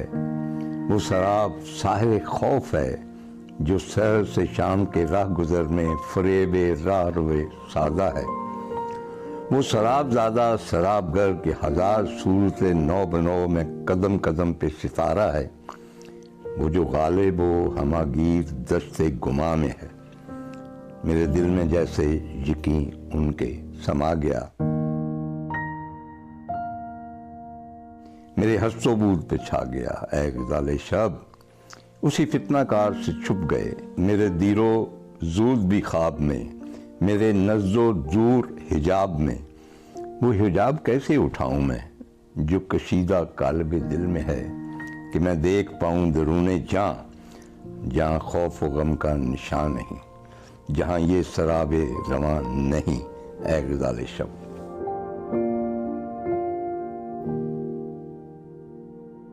अस्सलाम वालेकुम, मैं हूं वकार अहमद और आप देख रहे हैं निकले तेरी तलाश में। बात करेंगे मुस्तनसर हुसैन तार साहब से उनकी नावल ए गजाले शब पर। ए गजाले शब बहुत कमाल शोहरत समेटी, बहुत कमाल नावल है और एक पूरे अहद का मंजरनामा है कि कैसे जब सोवियत यूनियन को जवाल हुआ और बहुत सारे लोग जो हैं वो आंखों में बहुत सारे ख्वाब सजाकर उस सरजमीन पर जा बसे, उनके साथ क्या हुआ। तो तार साहब के से बहुत सारे हमने सवालात करने हैं इस नावल के हवाले से, इसके किरदारों के हवाले से, तारीखी वाक़यात के हवाले से, बहुत सारी इस नावल के अंदर जो सिचुएशंस हैं उनके हवाले से। तो सिलसिला कलाम जो है वो शुरू करते हैं। बहुत शुक्रिया तार साहब। पहला मेरा सवाल ये है कि गजाले शब, एक तो इसके नाम का पस मंज़र बताइए, क्योंकि आपने ये नाम नून मीम राशिद की नज़म से मुस्तार लिया और नून मीम राशिद और मीरा जी का आप बहुत ज़्यादा हवाला भी देते हैं, दो शोरा का। तो मेरा एक सवाल तो यही है कि गजाले शब के नाम का पस मंज़र कैसे आपने क्यों कर लिया, नून मीम राशिद से मुस्तार लिया आपने, और दूसरा नून मीम राशिद साहब से आपकी वैसे मुलाकात रही? नहीं, मैं उनका बहुत बड़ा मद्दाह हूँ और उनकी बहुत सारी नज़में, अगरचे मेरी फ़ारसी इतनी मजबूत नहीं है, लेकिन जितनी पुख्तगी उनमें है और जिसमें वास्टनेस है, ख्याल की वसअत जो है, आपको थोड़ा सा वेल वर्स्ड होना चाहिए तारीख़ में भी, फ़लसफ़े में भी, और कौमों की जो बूदोबाश है उसके हवाले से, क्योंकि कोई एक लफ्ज़ वो इस्तेमाल कर जाते हैं, अगर उसका बैकग्राउंड आपको पता नहीं है तो आप उसकी तफ़हीम नहीं कर सकते। तो बहरहाल मैंने नावल का उन्वान उनकी इस नज़्म से लिया, ए गजाले शब, क्योंकि उनका कॉन्सेप्ट कुछ और होगा, मेरा कोई कॉन्सेप्ट और है गजाले शब का। क्योंकि आप जानिए कि दश्त में जो आहू होते हैं, हिरन होते हैं, वो रात को जब निकलते हैं तो वो गजाले शब है, रात को निकलने वाले। लेकिन वो अपनी मौत को खुद आवाज़ इस तरह देते हैं कि जो शिकारी आते हैं उनके पास लाइटें होती हैं, और जब वो लाइटें डालते हैं उनके ऊपर तो उनको दिखाई नहीं देता। यानी गजाले शब जो है उसके ऊपर जब लाइट पड़ती है तेज़ तो वो तकरीबन अंधा हो जाता है, वो शिकार हो जाता है। तो मेरे जहन में बस यही बात थी कि इस नावल में जितने किरदार हैं वो सब के सब गजाले शब है। बहुत खूबसूरत, क्या मानवियत है कि एक लाइट और उसके नतीजे में एक अंधापन और इन किरदारों का बहुत ही कमाल। तार साहब, अब्दुल्ला हुसैन साहब ने इस नावल के हवाले से लिखा था कि ए गजाले शब जो है ये मेरा पसंदीदा नावल है। तो ए गजाले शब पर अब्दुल्ला हुसैन साहब के साथ आपकी बहुत ही दोस्ती रही, लेकिन ए गजाले शब ये जो नावल है इस पर अब्दुल्ला हुसैन साहब से आपकी कितनी दफ़ा गुफ्तगू हुई? अब्दुल्ला से तो मुसलसल 40-50 साल रफ़ाकत दोस्ती, और अक्सर मैं कह चुका हूँ कि मेरे वाहिद दोस्त ऐसे थे जो अदीब थे। अदीबों से मेरी कम निभती है, चुनांचे हम डिस्कस करते रहते थे एक दूसरे का काम। जब वो कोई काम करते थे तो मुझे शरीक कर लेते थे, जब मैं कुछ लिख रहा होता था तो मैं उनसे गुफ्तगू कर लेता था, क्योंकि मुझ में है कि अगर मैं कोई डिस्कस करूं एक ऐसे शख्स से जो मुझे समझ सकता हो तो मेरी तहरीर में इम्प्रूवमेंट आती। ये नहीं कि वो कुछ सजेस्ट कर रहे हैं, लेकिन उसको सुनाते हुए एक जो इंटेलिजेंट और इंटेलेक्चुअल शख्स है आपको वो इम्प्रूव करती जाती है आपकी जो कॉन्सेप्ट है। तो ये भी उनके साथ मैंने डिस्कस किया, तो उनको बहुत पसंद था। भाव आप जानते हैं कि उसका फ्लैप भी उन्होंने खुद अपनी फरमाइश पे लिखा। इसी तरह उनका जो है खसो खाशाक ज़माने उनका बहुत फेवरेट था। वो सारा पढ़ नहीं सके क्योंकि उनमें इतनी नहीं होती थी, हौसला नहीं होता था, बहुत कम पढ़ते थे ज़ख़ीम नावल। लेकिन उन्होंने कहा कि जी मैं इसके ऊपर मजमून लिखूँगा, तो 4-5 सफ़े उन्होंने लिखे भी। एक रोज़ मैं गया तो कहने लगे कि मैंने मजमून शुरू कर दिया। तो मैंने कहा कि ये मुझे आप दे दो, तो बाकी मजमून बाद में लिख रहे हैं, क्योंकि मैं जानता था उनकी आदत। तो वही हुआ। वो मजमून जो था वो मुकम्मल पता नहीं उन्होंने किया या नहीं किया, और अब उनके कहीं कागज़ों में होगा उनकी आल औलाद के पास।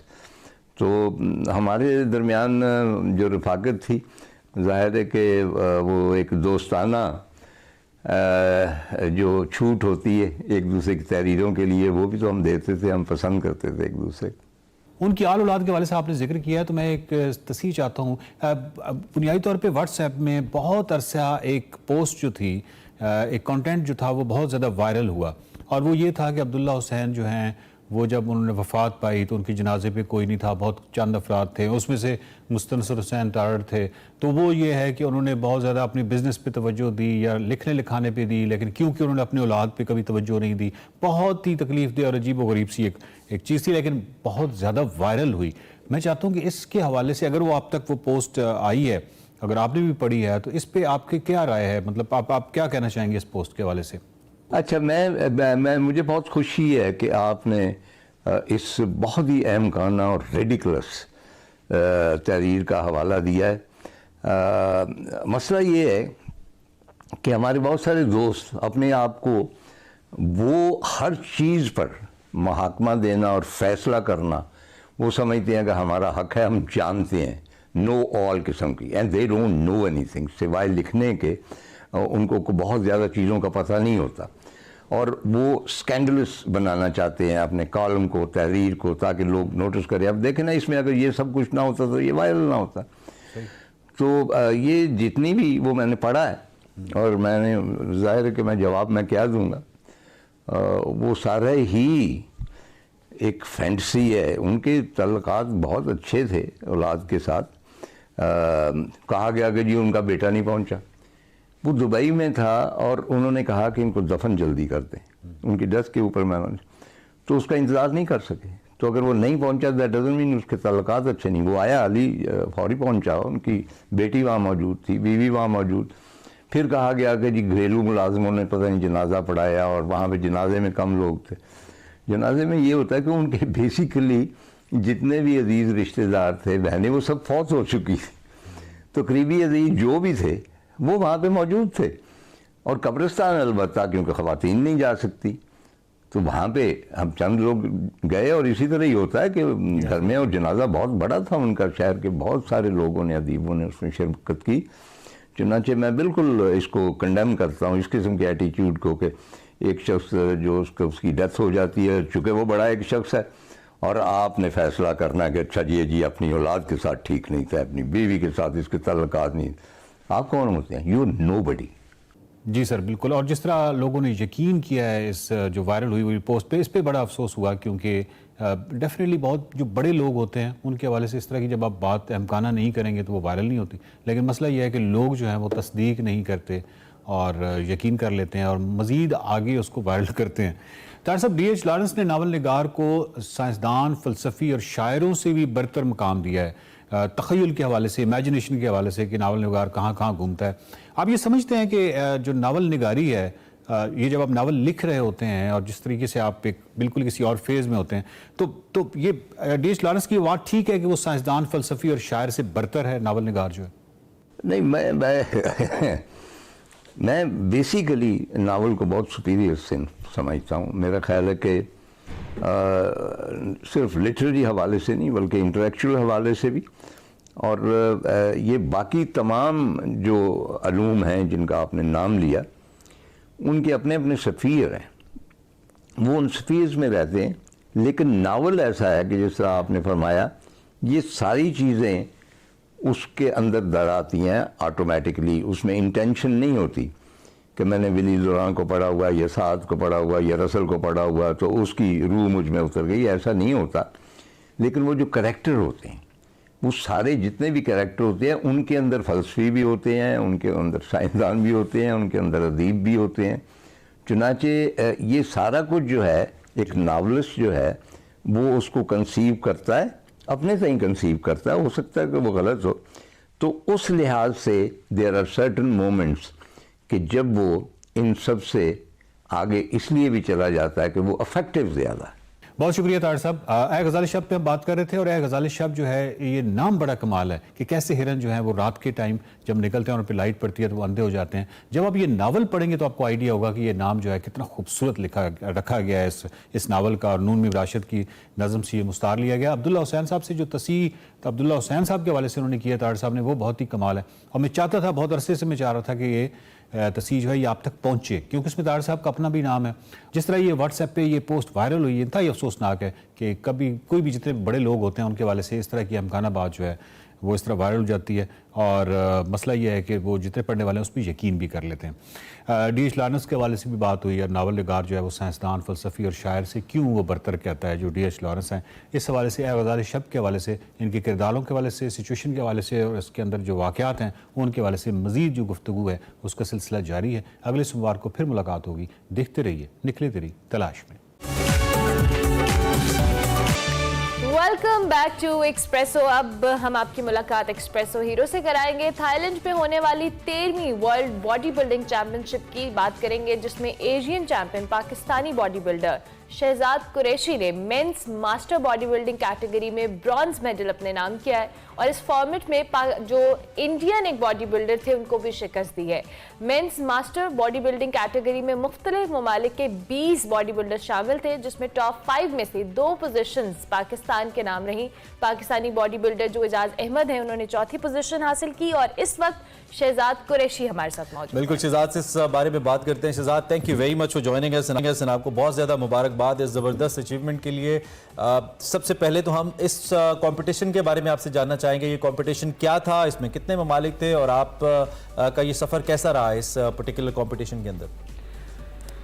बिस्मिल्लाहिर्रहमानिर्रहीम। सबसे पहले तो अल्लाह का शुक्र अदा करता हूँ मैं, क्योंकि काफ़ी बड़ा इवेंट था, और इसमें जो ममालिक तकरीबन 44 ममालिक थे, और जो मेरी कैटेगरी थी उसके अंदर तकरीबन 17 ममालिक थे।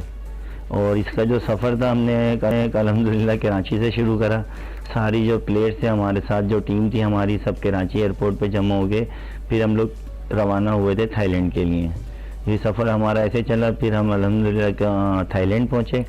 थाईलैंड के अंदर हमारी मुश्किलातें तो नहीं थी, बस ये कि थोड़ा सफ़र मुश्किल था, और जो कॉन्टेस्ट था वो भी बहुत ज़्यादा टफ था, क्योंकि इस दफ़ा जो प्लेयर्स थे काफ़ी सारे थे, क्योंकि पिछले साल कोविड की वजह से थोड़ा सा मुकाबले में लोग कम थे और ममालिक भी कम आए हुए थे। इस दफ़ा क्योंकि कोविड नहीं था तो इसलिए सारे ममालिक कंप्लीट टीम में लेके पहुंचे थे अपनी। तो इस वजह से हर जो कैटेगरी थी उसके अंदर अल्हम्दुलिल्लाह बहुत प्लेयर थे, और इसमें टॉप 5 में आना भी बहुत बड़ी बात है, क्योंकि ये वर्ल्ड का मुकाबला था। इसमें सारी दुनिया से प्लेयर्स आए हुए थे, कोई ये नहीं था कि हर बंदा तैयारी पे था, भरपूर तैयारी पे था। क्योंकि इससे पहले एशिया हुआ था मालदीव के अंदर, वो अभी 4 महीने पहले ही हुआ था। तो एशिया के अंदर भी ममालिक ज़्यादा थे, तो ये क्या मुकाबले टफ होते जा रहे हैं, क्योंकि प्लेयर्स के अंदर ना काफ़ी चीज़ें चेंजिंग होती जा रही हैं। हर प्लेयर तैयारी करके आता है ताकि मैं अच्छे से अच्छा हो जाए। डेफिनेटली हर प्लेयर तैयारी करके आते हैं। अच्छा, आपने शहजाद साहब तैयारी कैसे की और कितने अरसे से ली? हम अब कुछ पिक्चर्स वगैरह भी देख रहे हैं। आपने जिस तरह से कहा कि पूरी दुनिया से बड़े ज़बरदस्त किस्म के बॉडी बिल्डर्स इस चैंपियनशिप का हिस्सा रहे, तो आप यहाँ पाकिस्तान के अंदर किस तरह से अपनी तैयारी करते हैं? क्या आपके एक्सरसाइज के पैटर्न्स हैं? किस तरह से आपकी ये सारी जो तैयारी है वो चलती है? ये तैयारी अल्हम्दुलिल्लाह ऐसे चलती है। मैं जिम में अपने, मेरे बड़े भाई हैं, वो मेरे उस्ताद भी हैं, वो मुझे तैयारी शुरू कराते हैं। सुबह शाम ट्रेनिंग होती है, और हमारा कार्डियो वर्कआउट भी होता है। ये हमने रमज़ान से मैंने बकरा ईद के बाद एशिया की तैयारी करी थी, मतलब पूरी तैयारी चल रही थी एशिया की। फिर एशिया ख़त्म होते ही ना मैं वहाँ से आया तो फिर मैंने ये तैयारी शुरू कर दी थी वर्ल्ड चैम्पियनशिप की। तो ये तैयारी हमारी प्रेप ऐसे चलती है, इसमें बहुत टफ होती है, डाइट रूटीन लेनी पड़ती है, सारी डाइट हमारी सिस्टम चेंज करना पड़ता है पूरा अपना, सोने का, जागने का, हर चीज़ का ना, क्योंकि हर चीज़ हमें फिर टाइम से लेके चलनी पड़ती है। क्योंकि सबसे मुश्किल काम इसमें जो होता है वो डाइट होती है। ट्रेनिंग तो हो ही जाती है पर जो सबसे मुश्किल टफ रूटीन होती है वो डाइट की होती है। क्योंकि डाइट लेके चलना, उसको फिर एक प्रेप को चलाना, फिर आप जहन में एक टारगेट भी होता है कि यार इतना बड़ा इवेंट है, उसके अंदर अच्छे से अच्छा होके जाना है। क्योंकि हर बंदे की नज़र फिर आपके ऊपर होती है, क्योंकि आप इससे पहले गोल्ड मेडलिस्ट थे, गोल्ड मेडल के बाद फिर आप फिर आपने वर्ल्ड चैंपियनशिप खेलनी है, उसमें भी आपको मेडल चाहिए लाजमी। उनके फिर सारे मुल्क की, दुनिया की नज़र आप पे होती है। उनके जितने भी ममालिक थे सब मुझे अल्हम्दुलिल्लाह सब जानते हैं, सबसे मतलब फ्रेंडली हो चुके हैं वहाँ पे, क्योंकि सब मुझे पहचानते हैं। तो सब कह रहे थे क्योंकि वहाँ तो हम लोग अब ठीक है, बैनुल अक़वामी सतह पे हम इस वक्त कहाँ खड़े हैं बॉडी बिल्डिंग को लेकर? वैसे तो आप इंटरनेशनल कॉम्पिटिशन्स में हिस्सा ले चुके हो और आप जैसे कुछ और भी हमारे पास मुख्तलिफ प्लेयर्स आते हैं जो कि जिन्होंने अचीव किया है इस हवाले से, लेकिन ये जो वर्ल्ड चैम्पियनशिप्स हैं इसमें पाकिस्तान कहाँ खड़ा है और क्या हम प्रोफेशनली कुछ ऐसा कर सकते हैं कि दुनिया भर में जो वर्ल्ड बॉडीज़ हैं बॉडी बिल्डिंग की वो रिकग्नाइज करे पाकिस्तान को, एक सर्टन रेटिंग हो हमारे प्लेयर्स की जिस तरह इंटरनेशनली होता है? देखें, सबसे तो नहीं, इंटरनेशनल तो अल्हम्दुलिल्लाह होता है। सबसे पहले जो हमारा यहाँ से सबसे बड़ा मुश्किल टारगेट होता है हमारा यहाँ पे हमारे पास फेडरेशनें बहुत हैं। उनके देखें अभी हम खेलने गए, अभी दूसरी फेडरेशन हमारी टांग खींचेगी कि भाई ये तो फेक फेडरेशन है, यहाँ पे इन लोग ये 2 नंबर तरीके से गए हैं। मतलब यहाँ पे ये चीज़ें ज़्यादा हैं। अगर हमारे मुल्क में हमारी गवर्नमेंट अगर ये चीज़ें ख़त्म कर दे तो हमारे जो प्लेयर्स हैं ना वो वर्ल्ड भी बन सकते हैं, मिस्टर ओलंपिया भी खेल सकते हैं। उनके हमारे पास टैलेंट बहुत है अल्हम्दुलिल्लाह, टैलेंट की कमी नहीं है पाकिस्तान में। पाकिस्तान में सिर्फ मैं अपनी बात नहीं करूँगा, उनके बहुत सारे पाकिस्तान में ऐसे प्लेयर हैं जिनको खाली सपोर्ट्स की ज़रूरत है, जो सपोर्ट नहीं है हमारे पास। खाली अभी गवर्नमेंट हमारे साथ एक ताउन करे कि एक बॉडी बना दे खाली। ठीक है, एक बॉडी हो जिसके नीचे सारी फेडरेशंस भी हो या सारे प्लेयर्स भी हो। बिल्कुल सही कह रहे हैं, एक मरकजी फेडरेशन सारे होनी चाहिए। प्लेयर्स जी बिल्कुल सब एक जैसी होनी चाहिए, ताकि एक बॉडी बिल्डर तैयारी करता है वो दूसरा उसकी टांग खींच रहा होता है पकड़ के, और इस तरीके से आपने 2 नंबर। शहजाद ये भी बताइए, ये कितना महंगा शौक है, कितना महंगा खेल है ये? अगर हम इसको लेके चलते हैं, आपने चूंकि डाइट का जिक्र किया और हमें पता है कि बहुत महंगी डाइट होती है आप लोगों की और बड़ी तवज्जो तलब डाइट होती है और आपको प्रॉपर इसके लिए डाइट प्लान्स भी चाहिए होते हैं, फिर उनको फॉलो कराने के लिए आपको इंस्ट्रक्टर्स भी चाहिए होते हैं। तो कितना महंगा स्पोर्ट है ये खेलने के लिए? देखिए, सबसे महंगा स्पोर्ट्स तो अभी पाकिस्तान के अंदर पूरी दुनिया में यही है। अच्छा, ये मैं अपने नहीं, पाकिस्तान की नहीं कहूँगा, पूरी दुनिया की बोलूँगा, सबसे महंगा तरीन, सबसे महंगा शौक है ये। क्योंकि देखिए स्पोर्ट्स कोई भी होता है ना, क्रिकेट है, उसमें आपने क्रिकेट खेलनी है। पाकिस्तान में तो वैसे भी ज्यादा अंडे इतने महंगे हैं, अंडे और चिकन इतना महंगा है, वैसे ही बहुत प्रोटीन सोर्स है। अंडे है जी। हाँ 3+ हो गए अंडे, 3+ पे जाने वाले हैं। तो आप देख लें, आप कम से कम एक बंदा जो एक बड़ा बॉडी बिल्डर इतना बड़ा इवेंट खेलने आ रहा है, उसको कम से कम डेली कितने अंडे खाते हैं? 5 दर्जन अंडे चाहिए। कितने अंडे खाते हैं डेली? 5 दर्जन अंडे तो चाहिए, 5 दर्जन अंडे तो चाहिए। रोज खाते हैं आप? पेन गिर गया। सॉरी, 5 दर्जन पे अरमला का पेन गिर गया। ओहो, अच्छा माशाल्लाह, ये होता है ना, ये भी कम है। अच्छा ये बताइएगा कि वैसे जैसे देखें। अच्छा अब ये बताएं कि आपका फ्यूचर प्लान क्या है? आपने आगे किस चैंपियनशिप के लिए तैयारी करनी है या आप कर रहे हैं?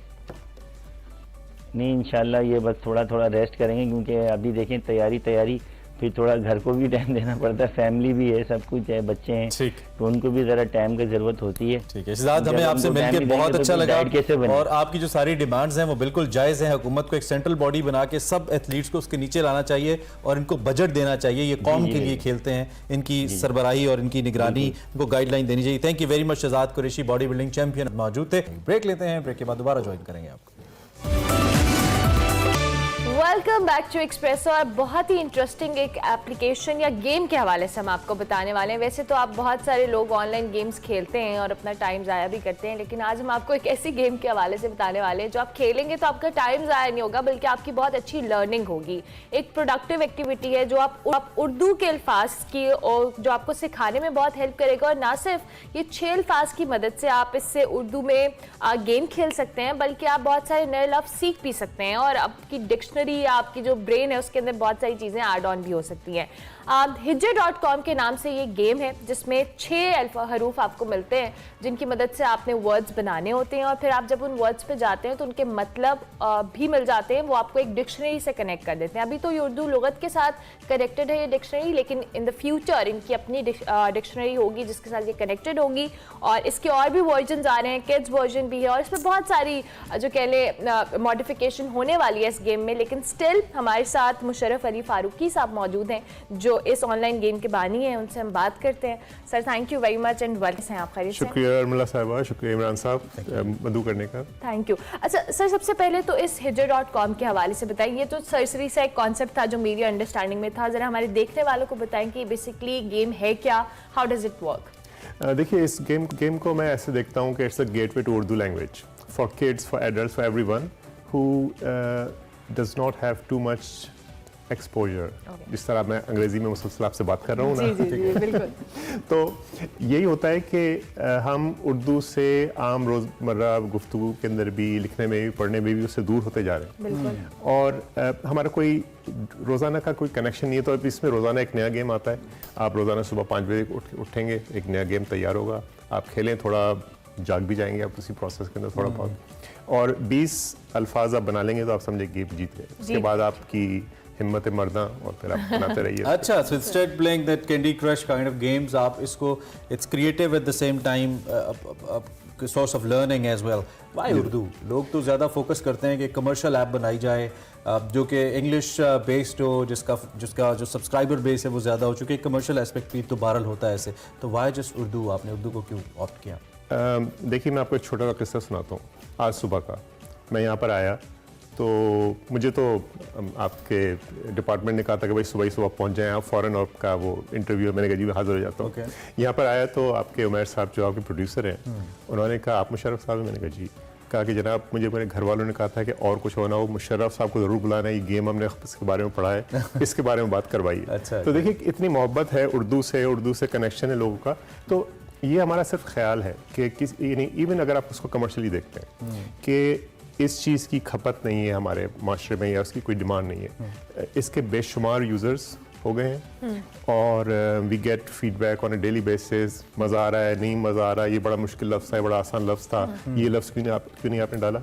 तो there is a lot of activity around it. और अभी जो बच्चों का जो वर्जन आएगा जिसको हम स्कूलों में इंट्रोड्यूस कराएंगे थ्रू पाकिस्तानी स्पेलिंग बी, जो हम करने वाले हैं अगले साल, उर्दू स्पेलिंग बी और इंग्लिश स्पेलिंग बी दोनों, तो उसके ज़रिए ये चीज़ और ज़्यादा फैलेगी। अगर हम रफली ये कहें कि कितने अल्फाज का मजमूआ है इस ऐप के अंदर या इस गेम के अंदर, एक अंदाज़ा हम लगाएं तो कितने अल्फाज हैं? इस वक्त ये एक बहुत ही लिमिटेड सी इसकी वोकेबलरी है, अबाउट 60,000 वर्ड्स। 60,000? जी 60,000। ओके। और ये जो 6 हरूफ हैं उन्हीं में से चूज करके सिस्टम लाते हैं। इसको फिर हम रात को क्रैश टेस्ट करते हैं, क्योंकि बहुत सारे ऐसे अल्फाज हैं जो अब जुबान में दाखिल हो गए अंग्रेजी से, मुख्तलिफ पॉपुलर कल्चर से हिस्सा बन गए। जी और पॉपुलर कल्चर से भी कि अब मसलन आप कहते हैं ना कि तस्वीर को क्रॉप कर दो, अब उसके लिए उर्दू में आप क्या कहेंगे? इसको तस्वीर को काट दो या तराश दीजिए तो अब वो क्रॉप ही इस्तेमाल करते हैं या इसको क्रॉप कर दो। तो उस टाइप की चीज़ें जो हैं वो बहुत सारी उर्दू जुबान में आ गई हैं, उनको हम इसके अंदर। अच्छा, ये जो अभी हम उर्दू लुगत से अभी हमने कुछ डेमो भी देखा था इस एप्लीकेशन का, जब वो हम क्लिक करते हैं वर्ड जो गेम्स में एंड पे हमें मिलते हैं उनको हम डिक्शनरी से करते हैं, क्या वो डिक्शनरी अब उसको आप मजीद उसमें मॉडिफिकेशन करके चीज़ों को ऐड कर रहे हैं या यही डिक्शनरी होगी? जी एब्सोल्युटली। तो ये इस डिक्शनरी जो उर्दू लुगत है बहुत ही कमाल की डिक्शनरी है। पेपर में इसकी 22 वॉल्यूम्स हैं और ऑनलाइन भी इसका बहुत अच्छा वर्जन है, लेकिन जो एक ईज ऑफ यूजेज है वो इसमें थोड़ी सी कम है, तो हम चाहते हैं कि इसको और ज़्यादा आसान बनाया जाए, बजाय कॉल लिंक पे जाने के नीचे ही आप उसके अल्फाज की मानी देख सकें, उनसे रिलेटेड बहुत सारी चीज़ें देख सकें, मुहावरे क्या हैं, ज़रबुल इमसाल क्या है, उसकी यूजेज क्या है, तो वो सब चीज़ें इसके अंदर रफ्ता रफ्ता करके बना रहे हैं। अच्छा, वक्त के साथ साथ मुख्तलिफ ज़बानों के अंदर मुशर्रफ अली फारूकी साहब तरक्की हुई है जी, एडिशन हुआ है, लिखने के नए अंदाज आए हैं, नए जाविये आए हैं। हम उर्दू को न सिर्फ के मज़ीद तरक्की नहीं दे पाए, ख़ासतौर पर पिछले कुछ अरसे में हमने बिल्कुल इसको महदूद कर दिया एक 12वीं की और 10वीं की किताब तक, बल्कि मुझे लगता है कि हमने इसमें कुछ कमी भी कर दी। हमने मज़ीद इसको, जैसा कि आपने खुद भी कहा कि अंग्रेज़ी की तरफ हम ज़्यादा राग़िब हो गए, तो इसमें कितना काम करने की ज़रूरत है, ख़ासतौर पर अपनी कौमी ज़बान के अंदर, जो कि आपने खुद कहा कि 22 वॉल्यूम्स है अगर उर्दू लुगत के, इसका मतलब है इसमें कितनी वुसअत है, और वैसे इसको लश्करी ज़बान कहा जाता है, तो कितनी ज़रूरत आप महसूस करते हैं कि उर्दू पे मज़ीद काम किया जाए? इसकी वुसअत बहुत ज़्यादा ज़रूरत है, लेकिन हमारा भी बहुत सारा जो एफ़र्ट है वो गलत जगहों पे जाता है। मसलन उर्दू को मुंसलिक कर दिया गया है कि जी अब ये उर्दू ज़ुबान जो है एक तरह से पाकिस्तान की आइडेंटिटी है, बिल्कुल है, ठीक है, लेकिन आप उसको सही तरह पढ़ाएं तो आपने अपने टेक्स्ट बुक बोर्ड्स के नाम पर मुख्तलिफ बहुत सारे बना दिए हैं, जो आप उनकी किताबें उठा के देख लीजिए, किसी रोज़ आप उस पर प्रोग्राम कीजिएगा एक्सपर्ट्स को बुलाकर कि क्या उसके अंदर जो लिखी हुई ज़ुबान है वो किसी भी बच्चे की दिलचस्पी की होगी? मुश्किल है, ठीक है, तो और वो ग्रेड 7 के बच्चे से इस टाइप की चीज़ें पूछी जाती हैं कि भाई सकाफती और माशरती उसके मामला रोशनी में रोशनी डाली, भाई वो तो बोर हो जाता है बच्चा। हाँ। अच्छा, एक और बड़ा पॉइंट है इसमें, ई लर्निंग के हवाले से दुनिया जो है वो ई लर्निंग की जानिब जा रही है, और कोविड ने इसको और इन्हेंस किया है, और बड़े नए नए तरीके, और ख़ासतौर पे जो एजुकेशन, ऑनलाइन एजुकेशन है, इस पर बड़ा काम हुआ है और बड़ा अच्छा है पाकिस्तान जैसे ममालिक के लिए। आप इसका फ्यूचर क्या देखते हैं, और फिर आप जैसी जो एप्लीकेशंस हैं जो कि फ़न कम लर्निंग है, ये कितना उसको मज़ीद बूस्ट करेंगी? देखिए, ई लर्निंग बहुत एक पावरफुल चीज़ है, लेकिन अगर आपके पास कंटेंट अप्रोप्रिएट नहीं होगा तो वो ऐसे ही है कि आप ऊपर से आप कह रहे हैं कि जी लोगों को खाना पहुंचा रहे हैं हम, लेकिन ऊपर से आप सिर्फ खाली बोरिए फेंक रहे हैं उसके ऊपर, मिल नहीं रहा उनको, हाँ, उसको जी। तो अगर आपके पास कंटेंट अच्छा होगा तो अगर वो छोटे पैमाने पे होगा तब भी वो एक अच्छी चीज़ आगे जा रही होगी, और बड़े पैमाने पे ई लर्निंग के थ्रू होगा।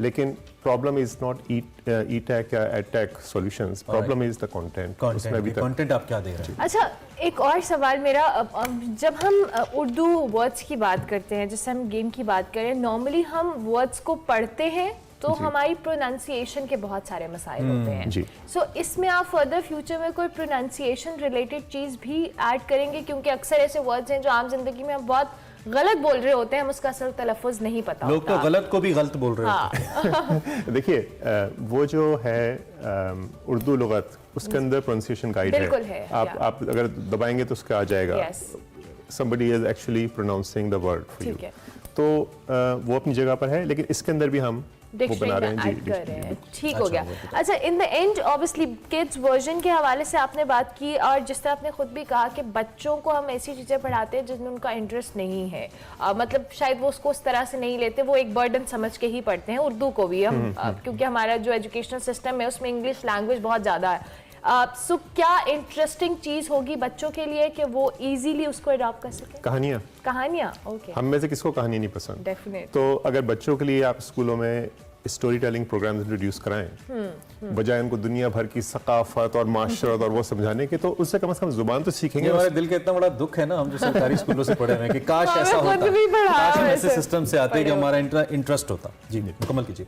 जी, तो अगर ये चीज़ें कर दी जाएं बच्चों के लिए, तो देखिए जितना ज़्यादा बच्चे पढ़ने की तरफ राग़िब होगा उतना ज़्यादा वो पढ़ेगा। कहानी एक के बाद दूसरी, उसके बाद वो बेताब हो गया और क्या पढ़ा जाए। मेरे साथ ये था, कहानियाँ जो पढ़ के ख़त्म हो गई तो वो होम्योपैथिक का मैनुअल उठा लिया, उसको उठा के कुछ ना कुछ तो पढ़ना है। यस, वो थर्स्ट होती है एग्जैक्टली। और हमें याद है कि उस वक्त इतनी किताबें पढ़ने का होता था कि दोस्तों से हम, चाहे वो स्टोरी बुक्स हैं, वो लेके हम बोरो करके लेके आ रहे थे, तो लड़ाइयाँ हो जाती थी कि मेरी। अच्छा सर, इन द एंड एक सवाल मेरा रह जाएगा, एड फ्री ये एप्लीकेशन है, क्योंकि नॉर्मली आज का हमें बड़ा प्रॉब्लम होता है, लेकिन you are looking for sponsors as well कि आपको फंड मिले, तो इस हवाले से भी बताएं। जी, we are looking for sponsors not only for hijab but for the bigger project which is the Urdu spelling bee across Pakistan.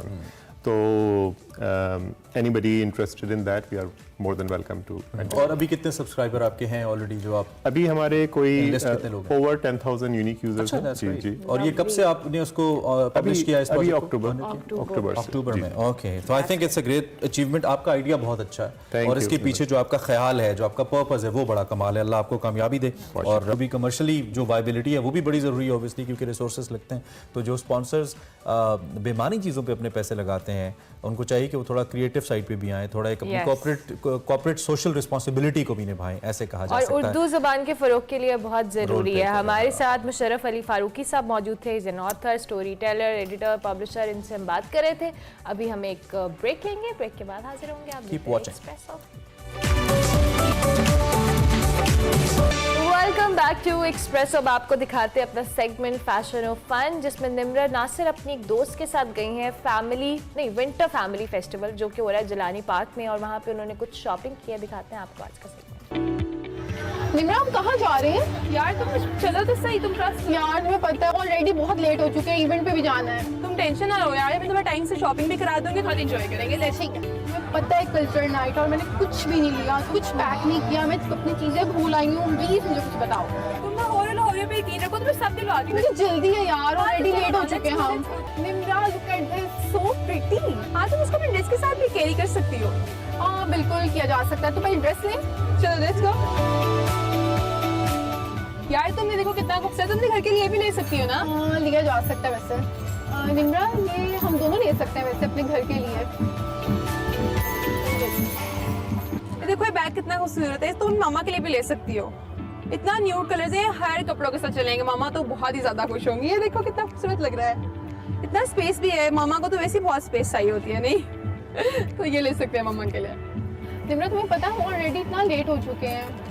ओहो यार, तुम्हें टाइम का इतना मसले में तो ऐसा टाइम एंजॉय करना था। चलो एक काम करते हैं, तुम उधर जाओ अपनी शॉपिंग करो, मैं जाके अपनी शॉपिंग करते हैं। निम्रा, लेकिन हम कांटेक्ट कैसे कर सकते हैं एक दूसरे से? फोन है ना मेरे पास। चलो अब मुझे भी बता तुम्हें क्या चाहिए, तो don't worry, I get you. ठीक है, ओके बाय। कपड़े तो सब अपने लिए खुद खरीद लेगी, मैं उसके लिए ज्वेलरी खरीदती हूँ। अस्सलाम वालेकुम भाई, कितने का है ये? 550 का? बहुत महंगा है भाई, दोस्त के लिए खरीदने। दोस्तों भाई नहीं इतने पैसे खर्चती मैं। सस्ता बताए मुझे, सस्ता करके दे। 450 देंगे भाई। 300 फाइनल है। नहीं, मुझे तो 300 में चाहिए। चलिए ठीक है, फिर रहने दें। कितने प्यारे बैग्स हैं, मैं क्या लूँ यहाँ से? ये भी अच्छा लग रहा है, बट मेरा ड्रेस ब्लैक है, उसके साथ कौन सा जाएगा? मुझे लगता है कि आई थिंक सो ये अच्छा है, प्यारा लग रहा है। वैसे ये भी अच्छा लगेगा अगर मैं इसे ऐसे अच्छे से कैरी कर सकती हूँ। इसमें कलर कॉम्बिनेशन भी बहुत अच्छा हुआ है, तो ब्लैक के साथ ये मैं यही ले लेती हूँ। खूबसूरत तो बहुत है यार ये।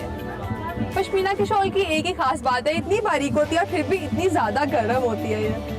आपको पता है पश्मीना की शॉल कश्मीर में बनती है, आज़ाद कश्मीर, जम्मू कश्मीर, दोनों जगह पश्मीना की शॉल्स बनती है, वहाँ की स्पेशलिटी है। खैर हम फिर शॉल तो पश्मीना की ही लेने वाले हैं आज। अब हम डिसाइड करते हैं हमने कौन सी लेनी है। बहुत ज़्यादा वैरायटी है यहाँ पे। मुझे भाई ये भी दिखाएं। इस पे छोटी छोटी कितनी प्यारी कढ़ाई हुई है, देखें कितनी नफीस कढ़ाई है ये सब हाथों से होती है कढ़ाई, ये भी सब कश्मीर में करते हैं, बहुत प्यारी है। अच्छा, इस पे जो है ना गोल्डन से काम हुआ हुआ है तो ये बहुत प्यारी है, लेकिन गोल्डन से काम हो जाए तो थोड़ा फैंसी आ जाता है और वो नॉर्मली नहीं पहन सकेगी, क्योंकि मैं चाहती हूँ मैं कुछ ऐसे लेके दूँ जो वो यहाँ से घर जाए तो घर में भी जाके पहन सके। तो ये तो नहीं, कुछ और एक और दिखा दें भाई, वो थोड़ी सिंपल सी जो मतलब हर दिन के लिए चले। मुझे ये ज़्यादा नफीस लग रही है, छोटा छोटा सा काम है, तो मैं ये ले रही हूँ। फिर ये डन हो गया भाई, ये वाली करते हैं। ये ले भाई, बहुत शुक्रिया, शॉल हमने ले ली, मैं बहुत ज़्यादा खुश हूँ, देखे बहुत खुश होने वाली। ओह यार, फ़ोन तो डेट हो गया, चार्ज करके लाना चाहिए था ना। खैर लाहौर है, कहाँ ही घूमेगी, कुछ खाने ही चलते हैं, लेट्स गो। बहुत थक गई हूँ यार, भूख भी बहुत लग गई। क्या कहते हैं, गोलगप्पे खा लो? मुझे तो गोलगप्पे बहुत पसंद है, गोलगप्पे ही खाते हैं भाई। एक प्लेट गोलगप्पे लगा दें प्लीज़, खाली पेट ना मुझसे कोई काम नहीं होता। शुक्रिया, बचपन से मुझे गोलगप्पे बहुत पसंद है। थैंक यू भाई। तुम यहाँ पे क्या कर रही हो? यार तुम कहाँ थी, मैंने इतनी कॉल्स की हैं तुम्हें। मैं तुम्हारे लिए कपड़े देख रही हूँ और तुम यहाँ पे खाना खा रही हो। यार मैंने भी इतनी शॉपिंग की, मुझे भूख लग रही थी, तो मिल गया फिर सब? बहुत शॉपिंग की और इतने रीजनेबल प्राइस पे मुझे बैग मिला। मैं तुम्हें बताती हूँ, पता है मैंने तुम्हारे लिए बहुत शॉपिंग है, मैंने तुम्हारे लिए गिफ्ट लिया है, लेकिन वो सरप्राइज है। जल्दी से चलते हैं, इवेंट पे भी जाना है हमने। यार मैं जल्दी जल्दी नहीं खा सकती, मुझे टाइम चाहिए खाने के लिए, खाना खा के ही घर जाएंगे आप। निम्रा हम ऑलरेडी बहुत लेट हो चुके हैं, अगर खा लिया तो चले। हाँ ठीक है, चलो जल्दी करो। रुको रुको नाज़रीन, आज के सेगमेंट में मुझे बहुत मजा आया, हमने अपने दोस्त के लिए शॉपिंग की, इट वाज फन। खैर आपसे मुलाकात होगी इंशाल्लाह अगले सेगमेंट में, अभी हम लेट हो रहे हैं, तब तक के लिए अल्लाह हाफिज, लेट्स गो। चलें जी, फैशन ऑफ फन आपने देखा, आगे बढ़ते हैं और जाते जाते एक दो इंटरेस्टिंग स्टोरीज हैं, इन्फॉर्मेटिव कम इंटरेस्टिंग आपको बता देते हैं। चीन का जो दारुल-हुकूमत बीजिंग है, यहाँ पे रेत के तूफान को ऑब्जर्व किया गया है। रेत का तूफान यहाँ पे आया और उसने पूरे शहर को जैसे अपनी जद में ले लिया और बड़े खौफनाक मनाज़िर हैं। ये आप देखिए, पूरी फिजा मिट्टी और धूल से इंतहाई आलूदा नज़र आ रही है बीजिंग की फ़िज़ा को। वैसे भी यहाँ पे कुछ खास जो एयर क्वालिटी इंडेक्स है वो बहुत अच्छा नहीं है। मिट्टी और गर्दो गुबार ने अपनी लपेट में ले लिया यहाँ पे और पूरे का पूरा शहर ऐसा लगा कि ये जैसे कवर हो गया है और जो क्वालिटी इंडेक्स था वो भी बहुत नीचे गिर गया। मंगोलिया से रिपोर्टेडली शुरू हुआ रेत का तूफान और करीबी सभी इलाकों तक ये फैल गया और ये वो मनाजिर हैं जो उसके बाद आए। एंड मुझे तो बहुत डरावने मनाजिर लग रही हैं। आगे बढ़ते हुए प्रोग्राम खत्म करने से पहले हुकूमत पाकिस्तान ने मुसाफिरों के लिए $30,000 सालाना बैरून मुल्क ले जाने की हद मुकर्रर कर दी है। आप पाकिस्तान से बाहर $30,000 से जायद नहीं लेके जा सकते। एक साल में, एक बार में, एक साल में। और पहले लाने की हद थी, अब ले जाने की भी हद है। मतलब लाने की तो कोई हद नहीं है, पाकिस्तान को डॉलर्स चाहिए। चलें जी, प्रोग्राम का वक्त खत्म हो, हमारी मुलाकात होगी अब कल। फीडबैक हमें लाजमी दीजिएगा कल तक के लिए। अल्लाह हाफिज।